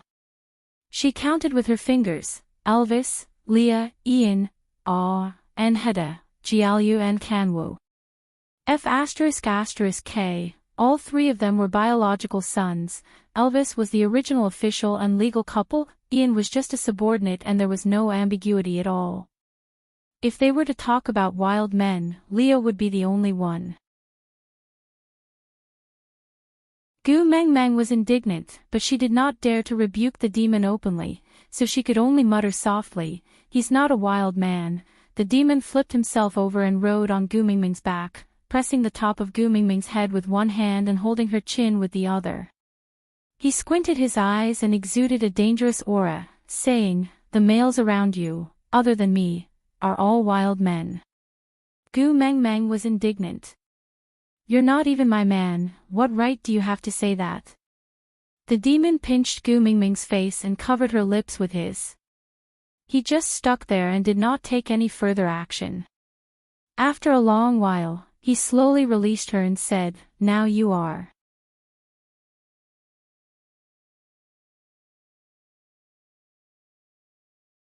Chapter 533. Displeased, the demon looked at Gu Meng Meng coldly and said, "All right, then I will first kill that wolf on your collarbone, then that fox, then that bird, and finally swallow those 3 little ones in one mouthful." Gu Meng Meng looked at Gu Meng Meng coldly.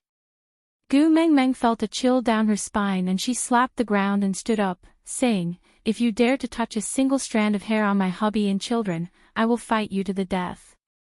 The demon sneered in disdain and said, "Even the 6 of them together can't beat me, and you, fight me to the death?"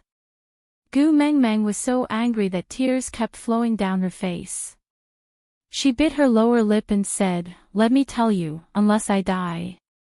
Otherwise, no one can even think of hurting my hubby and children." The demon's eyes turned cold and he said, "Are you threatening me?" Gu Meng Meng was stunned and nodded, "Yes, I am threatening you, so what?" The demon stood up and approached Gu Meng Meng step by step. He watched as she staggered backwards until she had nowhere to retreat and stared at him with widened eyes. He squinted his eyes dangerously and his pupils were vertical. Gu Meng Meng could even see his poisonous fangs secreting venom in his mouth and it was obvious that he was angry. She made up her mind. "So what if I die?" She straightened her neck and puffed out her chest, saying, "Anyway, if anything happens to my hubby and children, I don't want to live anymore. Why don't you just kill me directly, so that I won't feel as if my heart is being fried?" The demon's brows were tightly knitted together, as if he was hesitating whether he should just fulfill Gu Mingming's request and kill her. His long and cold fingers caressed Gu Mingming's jawbone. After a long time, he finally spoke, "Snake." Gu Mingming's hair stood on end and she stared at the demon for a long time without reacting. The demon glanced at Gu Meng Meng impatiently and said, "Stay in the Snake King Valley with me and I will spare your wild men from death." Gu Meng Meng glared angrily and said, "I already said they are not wild men." The demon laughed coldly and said, "Do you want me to be a mistress?" Gu Meng Meng said, "I have nothing to do with you, all right." The demon's face was gloomy and his gaze was cold as he said, "You slept with me and you still say you have nothing to do with me." Gu Meng Meng almost bit her own tongue. She suddenly felt that she could not explain herself. She scratched her head and said, "Who slept with you?" "At most, we're just kidnappers and hostages, okay? Give me back my husband and son, and we'll leave immediately." The evildoer's pupils became vertical lines. It was clear that he was extremely angry. He said darkly, "If you dare leave, I'll kill them right now." Gu Meng Meng sat on the ground shamelessly and kicked her legs, asking, "Then what exactly do you want?" The evildoer moved his jaw, as if he was suppressing the anger in his heart, and said, "You stay with me. I'll release your wild man and save your son." Gu Meng Meng looked up and asked, "You have a way to save my son?" The evildoer sneered and said, "Is there any poison in this world that I cannot cure?" Gu Meng Meng jumped up from the ground and grabbed the demon's arm tightly with both hands. "Then please save them. They are still children and have been unconscious for a long time. If we delay any longer..." The evildoer was not moved and only said coldly, "I'll save them, you stay." Gu Meng Meng bit her lower lip. Using her little life in exchange for the safety of her 4 sons was always worth it.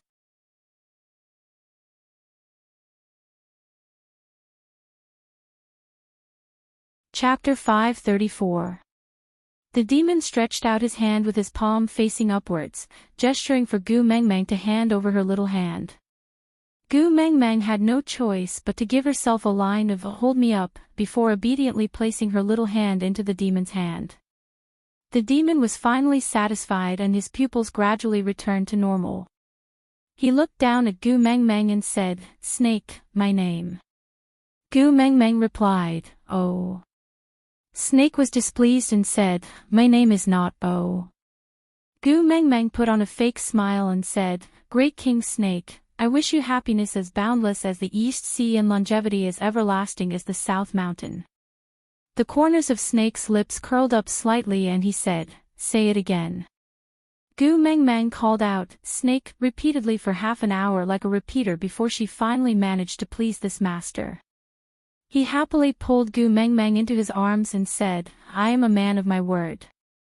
I will bring you to meet your wild men and let you personally confirm that I let them go. You are willing to let me meet them? Gu Mingming's eyes were as bright as a deer's and she could not suppress her smile. She looked as if she was glowing. Snake was dazzled by Gu Mingming's smile and felt a little jealous. He turned his face away coldly and said, "Stop smiling, you're so ugly." Gu Mengmeng covered her mouth with her hand and nodded in agreement. "I won't smile, I'm really ugly." Snake brought Gu Mengmeng around half of the valley and arrived at the entrance of a cave. Groups of colorful snakes crawled all over the ground outside the cave. Not to mention a place to land, even a mosquito would not be able to find a place to land. Gu Mengmeng had a natural fear of snakes and she had goosebumps all over her body. She instinctively hid in Snake's arms and this small action pleased Snake. He did not say a word and did not slow down. He just walked straight ahead. The groups of snakes automatically opened up a path for Snake to pass through. After he passed through, they closed up again and sealed off the path of retreat. After entering the cave, Snake placed Gu Mengmeng on the ground. But he refused to let go and just held on to her little hand tightly. Gu Mengmeng immediately saw Elvis and Leah, who were lying unconscious on the ground, as well as Ian, who had been thrown to the side and could not return to his human form. "Hubby! Leah! Ian!" Gu Mengmeng wanted to run over to check on their injuries, but Snake held her hand tightly and did not allow her to go over. Gu Mengmeng turned back to look at Snake. "You promised to let them off." Snake raised his head and said, "If you care too much about them, it will make me want to go back on my word." Gu Mengmeng froze on the spot and shook her head. I don't care at all. Don't go back on your word. Hurry up and save them." Snake's face darkened. He pulled Gu Mengmeng into his arms and locked her tightly. He pulled her little face towards his chest and then transformed his lower body into a snake beast. He raised the scales on his snake tail and made a small cut on Elvis, Leah and Ian's bodies. He then retracted his tail and transformed back to his human form before releasing Gu Mengmeng slightly. She could turn around to look at the three of them, but she was still unable to leave his arms. Elvis frowned and let out a soft sound. Gu Mengmeng was overjoyed and shouted, "Hubby, hubby."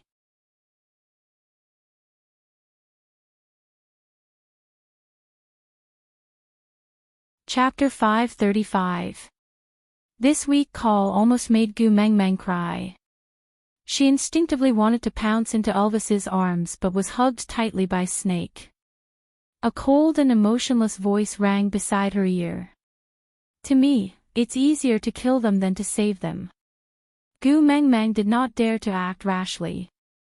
She could only look at Elvis from a distance that was just a few steps away but could not be crossed. "Hubby, how are you feeling now? Do you feel uncomfortable anywhere?" Elvis forced himself to sit up and shook his head, trying to regain his composure as soon as possible. After panting heavily, Elvis then realized that Gu Mengmeng was in the arms of another stranger. Her little face was full of tears and it made one's heart ache. Elvis bared his teeth. He wanted to stand up and attack Snake to snatch Gu Mengmeng back. But Snake snickered and swung his snake tail to sweep Elvis away. Elvis was like a broken doll that was thrown against the wall. Then, his whole body fell down. A huge hole was smashed into the wall. Some gravel fell onto Elvis's body.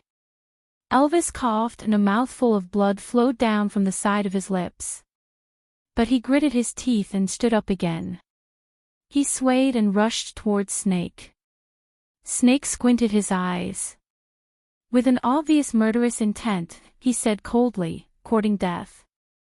The snake tail swung again but stopped less than a meter away from Elvis. Snake frowned and looked down at Gu Mengmeng who had buried her face in his arms. He called out coldly, "Tu Meng." Gu Mengmeng looked up at Snake with her mouth full of blood. Tears streamed down her face and the corners of her lips drooped. She said in a nasal voice, "I won't allow you to hurt my hubby." "I won't." Snake looked at the wound on his arm where a piece of flesh had been bitten off. He turned to Elvis with a dark face and swung his tail down without hesitation. Then, he scooped Gu Meng Meng up into his arms. He gritted his teeth and said, "Stupid woman." Before he finished his sentence, he had already dashed out of the cave towards a waterfall. Snake threw Gu Meng Meng into the waterfall and kept pouring water into her mouth. Then, he pressed his fingers against her throat to force her to vomit. Only when she had vomited out all her bile did Snake carry her ashore with furrowed brows. He started a fire and dried her wet body. Gu Mingming's brows were still tightly furrowed and she shut her eyes tightly. Her entire body was burning hot, but she hugged herself and shouted that she was cold. His face was ashen and his lips were purple. It was obvious that he had been poisoned. Snake transformed into a half-orc and wrapped himself around Gu Meng Meng. Then, he pried open her mouth and stuck his snake tongue into her mouth. Inch by inch, he cleaned up the blood that she had accidentally swallowed just now along her throat. Even the air exhaled by the 1,000-year-old Snake King was poisonous. This stupid woman had bitten through his skin and swallowed his blood. She was really courting death. For thousands of years, no one had ever dared to offend him like this. She was the first one, and also the only one. According to his temperament, he should have just left her on the spot and watched as her body festered to death because of her own stupidity. But just by seeing her frown, he actually felt that it was difficult to breathe.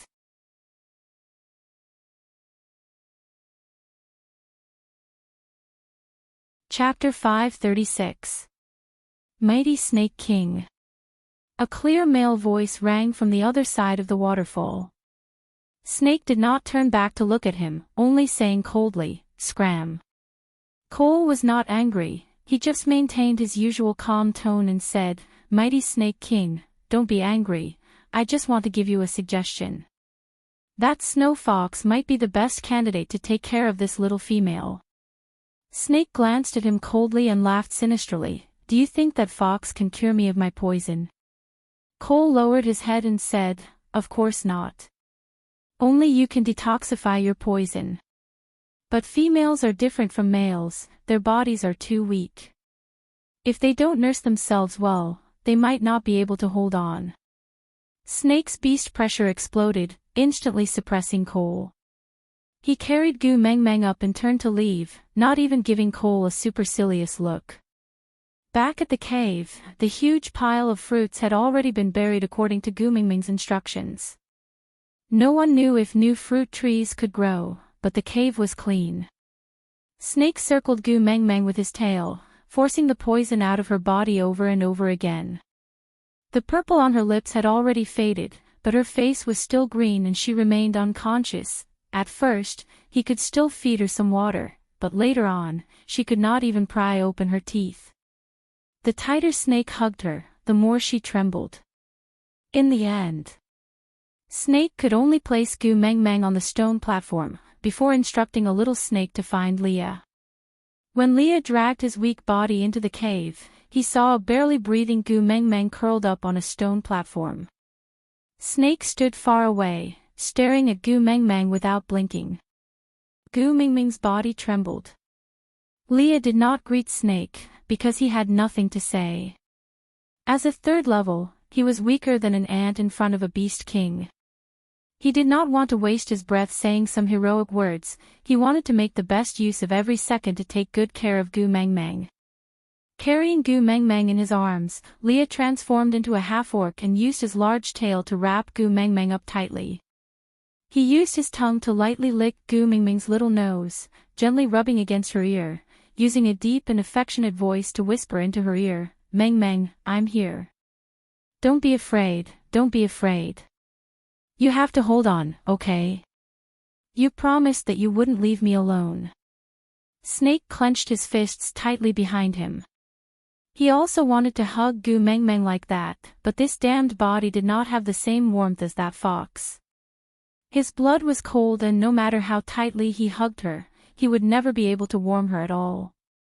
Leah pressed his face against Gu Mingming's face gently, caressing Gu Mingming's arm while saying, "I need Elvis to help me, I can't make Mengmeng recover by myself." Snake frowned and said, "Just tell me what you need, I can also satisfy you." Leah sneered and glanced sideways at Snake. Elvis is her first partner. The sense of security he can give her is something that no one else can replace. Snake's pupils trembled and turned into a vertical line, before slowly returning to normal. He stuck his tongue out at the entrance of the cave. Not long after, Elvis was also brought over.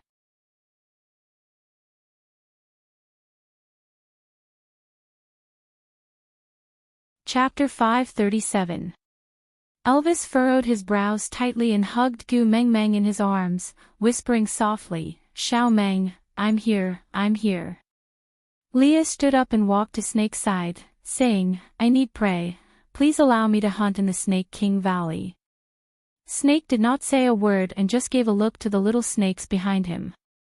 Not long later, many little snakes carried their prey and swam in, stopping in front of Leah. Leah checked the prey one by one and his expression became more serious, asking, "You're giving Gu Mengmeng this to eat?"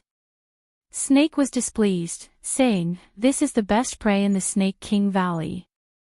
Leah pointed to a hole on the prey's body, saying, "Your hunting method is to inject poison into the prey's body to make them lose their ability to resist. This poison is nothing to you but it will take Gu Mingming's life." Snake was taken aback, as if he did not think of this detail at the start. He frowned and muttered, "No wonder I vomited so badly the last time. If Gu Mengmeng was sober now, she would definitely complain, 'Brother, I vomited so badly the last time because you roasted me with your skin and hair, all right?' It had nothing to do with poison." "No." Snake looked at Elvis who was hugging Gu Mengmeng, feeling increasingly irritated. His chest was so stuffy, maybe going out to hunt was a good way to relieve it. Thinking about this, Snake said with a cold face, "You stay here to take care of Tu Meng, I'll go out to hunt." Leah did not comment, this was someone else's territory. If Snake did not nod, no matter how capable he and Elvis were, they would not be able to hunt any edible prey. Moreover, Snake's presence felt weird. Leah was more than happy for him to get out. Snake turned into his beast form the moment he left the cave, his body like a train, driving straight into the depths of the forest. He originally wanted to vent his anger, but he instinctively avoided those fruit trees that were on the verge of extinction. Damn it! Snake stood in front of a fruit tree and really wanted to use his tail to break this obstacle, but the image of Gu Mingming's regretful and heartache towards the pile of fruits kept appearing in his mind. After swinging his tail twice, Snake still went around that fruit tree and continued forward. Meanwhile, in the cave, Elvis and Lee's hearts were extremely heavy. As males, they knew too well what the difference in power meant. In the afternoon, they could still lie to themselves that Snake seemed to be very interested in Gu Mengmeng. If he just wanted to mate with Gu Mengmeng, they would not object to having another Beast King level member in their family. Even if she wanted Elvis to hand over his position as the first partner, Elvis would personally end her with a smile on his face, giving up the position to this perversely powerful Snake King. Because with him around, no one in the entire beast world would have the ability to hurt a single strand of Gu Mingming's hair. But it had only been half a day since they last met and look at how much Gu Mengmeng had been tortured by him. Elvis hugged Gu Mengmeng tightly, his brows furrowed as he asked, "If we escape, what are the chances of success?" Leah glanced disdainfully at the colorful snakes blocking the cave entrance and said, "These snakes are just wild beasts but they are extremely poisonous. With my abilities, I won't be able to take more than 5 steps if my skin is scratched. You're a little better than me. You can probably run 10 steps.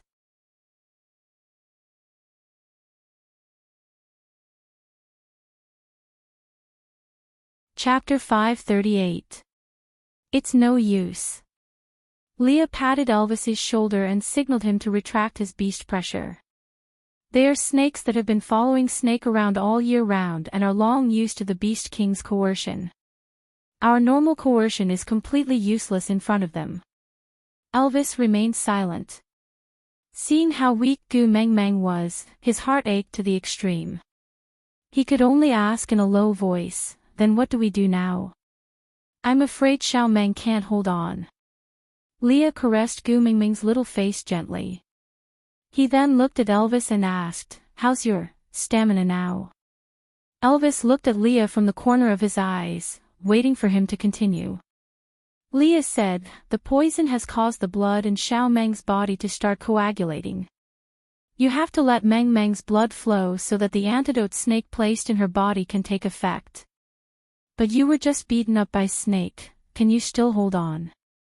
Elvis clenched his teeth and smiled bitterly. "Even if I can't just let Xiao Meng die like this." Leah pursed his lips and said, "If you really can't hold on, I can do it." Elvis stared at Leah for a moment and smiled.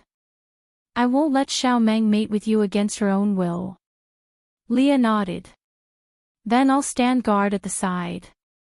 Hurry up and finish it before Snake returns, in case he goes crazy and hurts Gu Meng Meng." Elvis nodded and carried Gu Meng Meng to the deepest part of the cave. He removed his beast skin dress and laid it under Gu Meng Meng's body. He then gently removed her dress and kissed her fragrant shoulder. He whispered into her ear, "Xiao Meng, do you know? I love to see you become emotional because of me. So, if you can do it, respond to me, alright? Compared to this quietness, I love it even more when you hug my neck and say you love me." Elvis's kiss traveled up Gu Meng Meng's collarbone and finally covered both of her lips. His nimble tongue forcefully pried open her tightly clenched teeth. Before he could conquer her territory, his mouth was filled with the taste of blood. Elvis groaned in pain but refused to retract his tongue. He sucked on Gu Meng Meng's lips and used his blood to nourish her body. It had only been 2 days, but Gu Meng Meng had obviously lost so much weight. Snake must not have taken good care of her, she probably had not eaten anything these few days. The blood of a level 5 beast was very nutritious. If he could help Xiao Meng regain some of her strength, even if his tongue was bitten off and he bled to death, so what? Elvis caressed Gu Meng Meng's arm with his big hands, trying his best to help her circulate blood. His big tail swept Gu Meng Meng's legs, trying his best to take care of every part of her body. But even so, Gu Meng Meng did not respond at all. She just laid there quietly like a porcelain doll that had lost her soul. She shut her eyes tightly, frowned and her teeth chattered. Elvis turned all his energy into love and gave it all to Gu Meng Meng. Then, he suddenly lost all his energy like a toy whose battery had been depleted. He laid on Gu Meng Meng's body and lost consciousness. Leah smiled bitterly as he dealt with the aftermath. He first carried Elvis to one side, then used a beast skin to wipe Gu Meng Meng's body clean. Then, he hugged her tightly in his arms, using his own body temperature to maintain Gu Meng Meng's body temperature that had risen after much difficulty. Even though the lingering aura on her body was torturing him physically and mentally, Leah only wished for her to be alive at this moment. Just living in peace would be enough. Aside from the topic, do I still need to explain what is in the ellipsis? Come, verify the group number, 4927799273.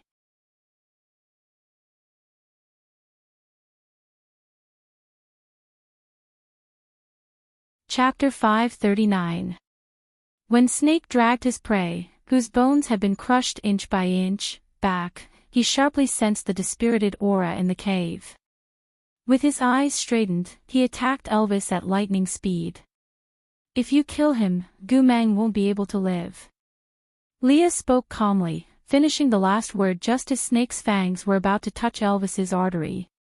The blood vessels on Snake's face flowed rapidly and his lower body was in the shape of a snake. One could almost see the snake's scales rising slightly. He wanted to kill Gu Meng Meng without a care in the world, but when his gaze landed on Gu Mingming's face, which was no longer ghastly pale, he recalled the words she said when she bit him in the day and the tearful look on her face. Snake forcefully stopped his attack and slammed his thick tail onto the ground, creating a pit. The plump prey was thrown at the entrance of the cave, and Snake swam out of the cave to vent his anger wantonly in the valley. An ancient tree was uprooted, and the tree trunks were crushed into sawdust by Snake's tail. But in the end, none of the destroyed trees were fruit trees. Leah placed Gu Mengmeng in Elvis's arms, and even though Elvis was unconscious, he still hugged Gu Mengmeng tightly. And Gu Mengmeng also tilted her head slightly, pressing her face against Elvis's chest, listening to his heartbeat. He was sleeping so peacefully. Leah dragged his weak body to deal with the prey. He looked at the little snakes guarding the cave entrance, and tried to take a step forward. The little snakes did not stop Leah from leaving, so it was obvious that Snake's instructions were only for Gu Mengmeng alone. That was good too. Leah carried the prey out of the cave, and instinctively found a water source to wash and deal with the prey Snake brought back. This fellow should have always swallowed them alive. This hunting method of crushing the bones and stabbing them into the flesh was too perverted. Leah could almost imagine how Snake had been thinking about how to vent his anger when he was hunting. Shaking his head helplessly, he carefully removed every piece of bone from the meat, and then cut the meat into pieces. By the time Leah settled everything and returned, Elvis had already woken up and was staring at Snake with widened eyes. Perhaps the radiation from the collision of their gazes was too strong, causing Gu Mengmeng to feel a sense of pressure. Frowning, she moaned and felt a gush of warmth licking her face. Gu Mengmeng squinted her eyes, and when she saw Elvis's face, the corners of her lips could not help but curve upwards. She lifted her arm that was as heavy as lead and hooked it around Elvis's neck. Using the force, she flipped her body towards Elvis and found a relatively comfortable position to nestle in Elvis's arms. She murmured, "Hubby, I had a weird dream just now." Elvis kissed her hair gently and asked, "What did you dream about?" Gu Mingming's throat was a little dry and she coughed softly. Leah passed over a cup of water at the right time and Elvis drank a small sip before passing it to Gu Mengmeng with his lips. After moistening her throat, Gu Mengmeng continued, "I dreamed that I could not move no matter what. I clearly heard you calling me, but I could not respond to you, then. I even did something shameful." Elvis chuckled and rubbed Gu Mingming's waist, saying, "Silly, that was not a dream."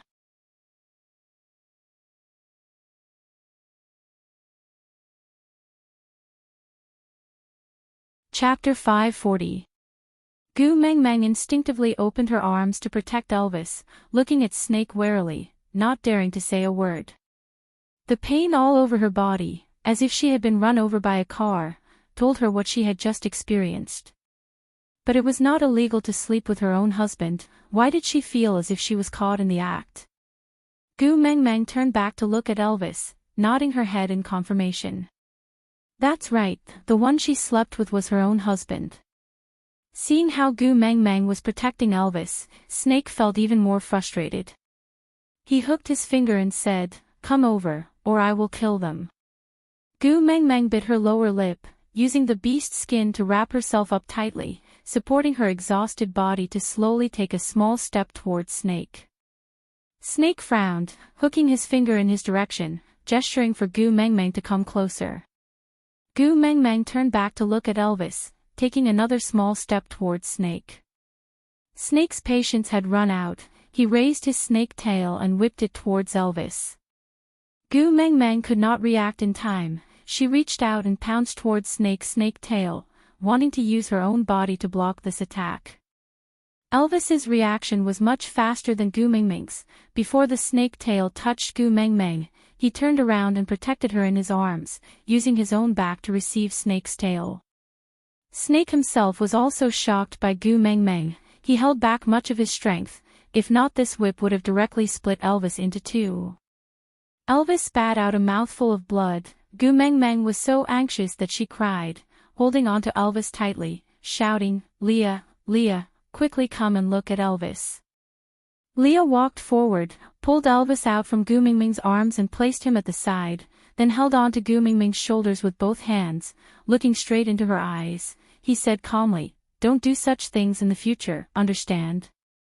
Gu Mingming had no idea what Leah was talking about. She just wanted Leah to quickly treat Elvis, so she nodded perfunctorily. I know.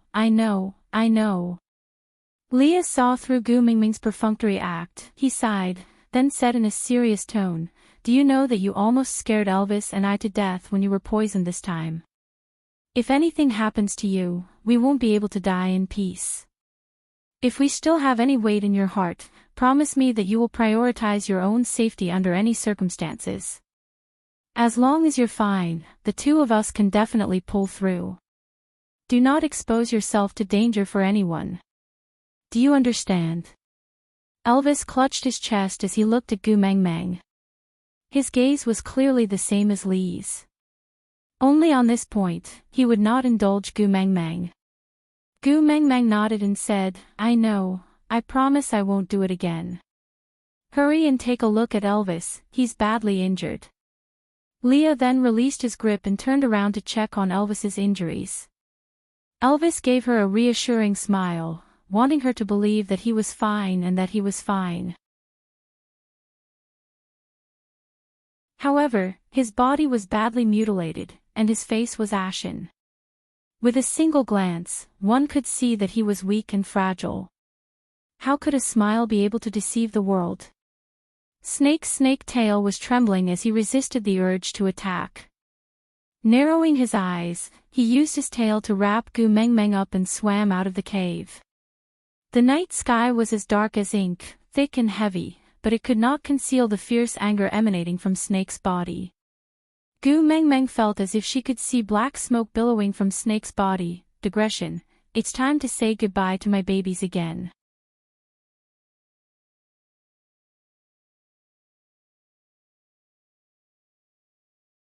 Chapter 541. Where are we going? Gu Mingming asked timidly. Snake stopped in his tracks but did not turn back to look at Gu Mingming. To where? He had not thought about it either. He just did not want to see Gu Mingming and Elvis being so lovey-dovey in the cave again, so he brought Gu Mingming out before he killed Elvis. Snake, about biting you in the day today. I'm sorry, I apologize. Gu Mingming decided to be a good girl who was brave enough to admit her mistakes. Seeing Snake's back stiffen, she shivered and immediately tried to excuse herself, but that was because you hurt my hubby first, so I bit you in a moment of desperation. As the saying goes, the one who provoked me first is cheap, you are also half responsible for this.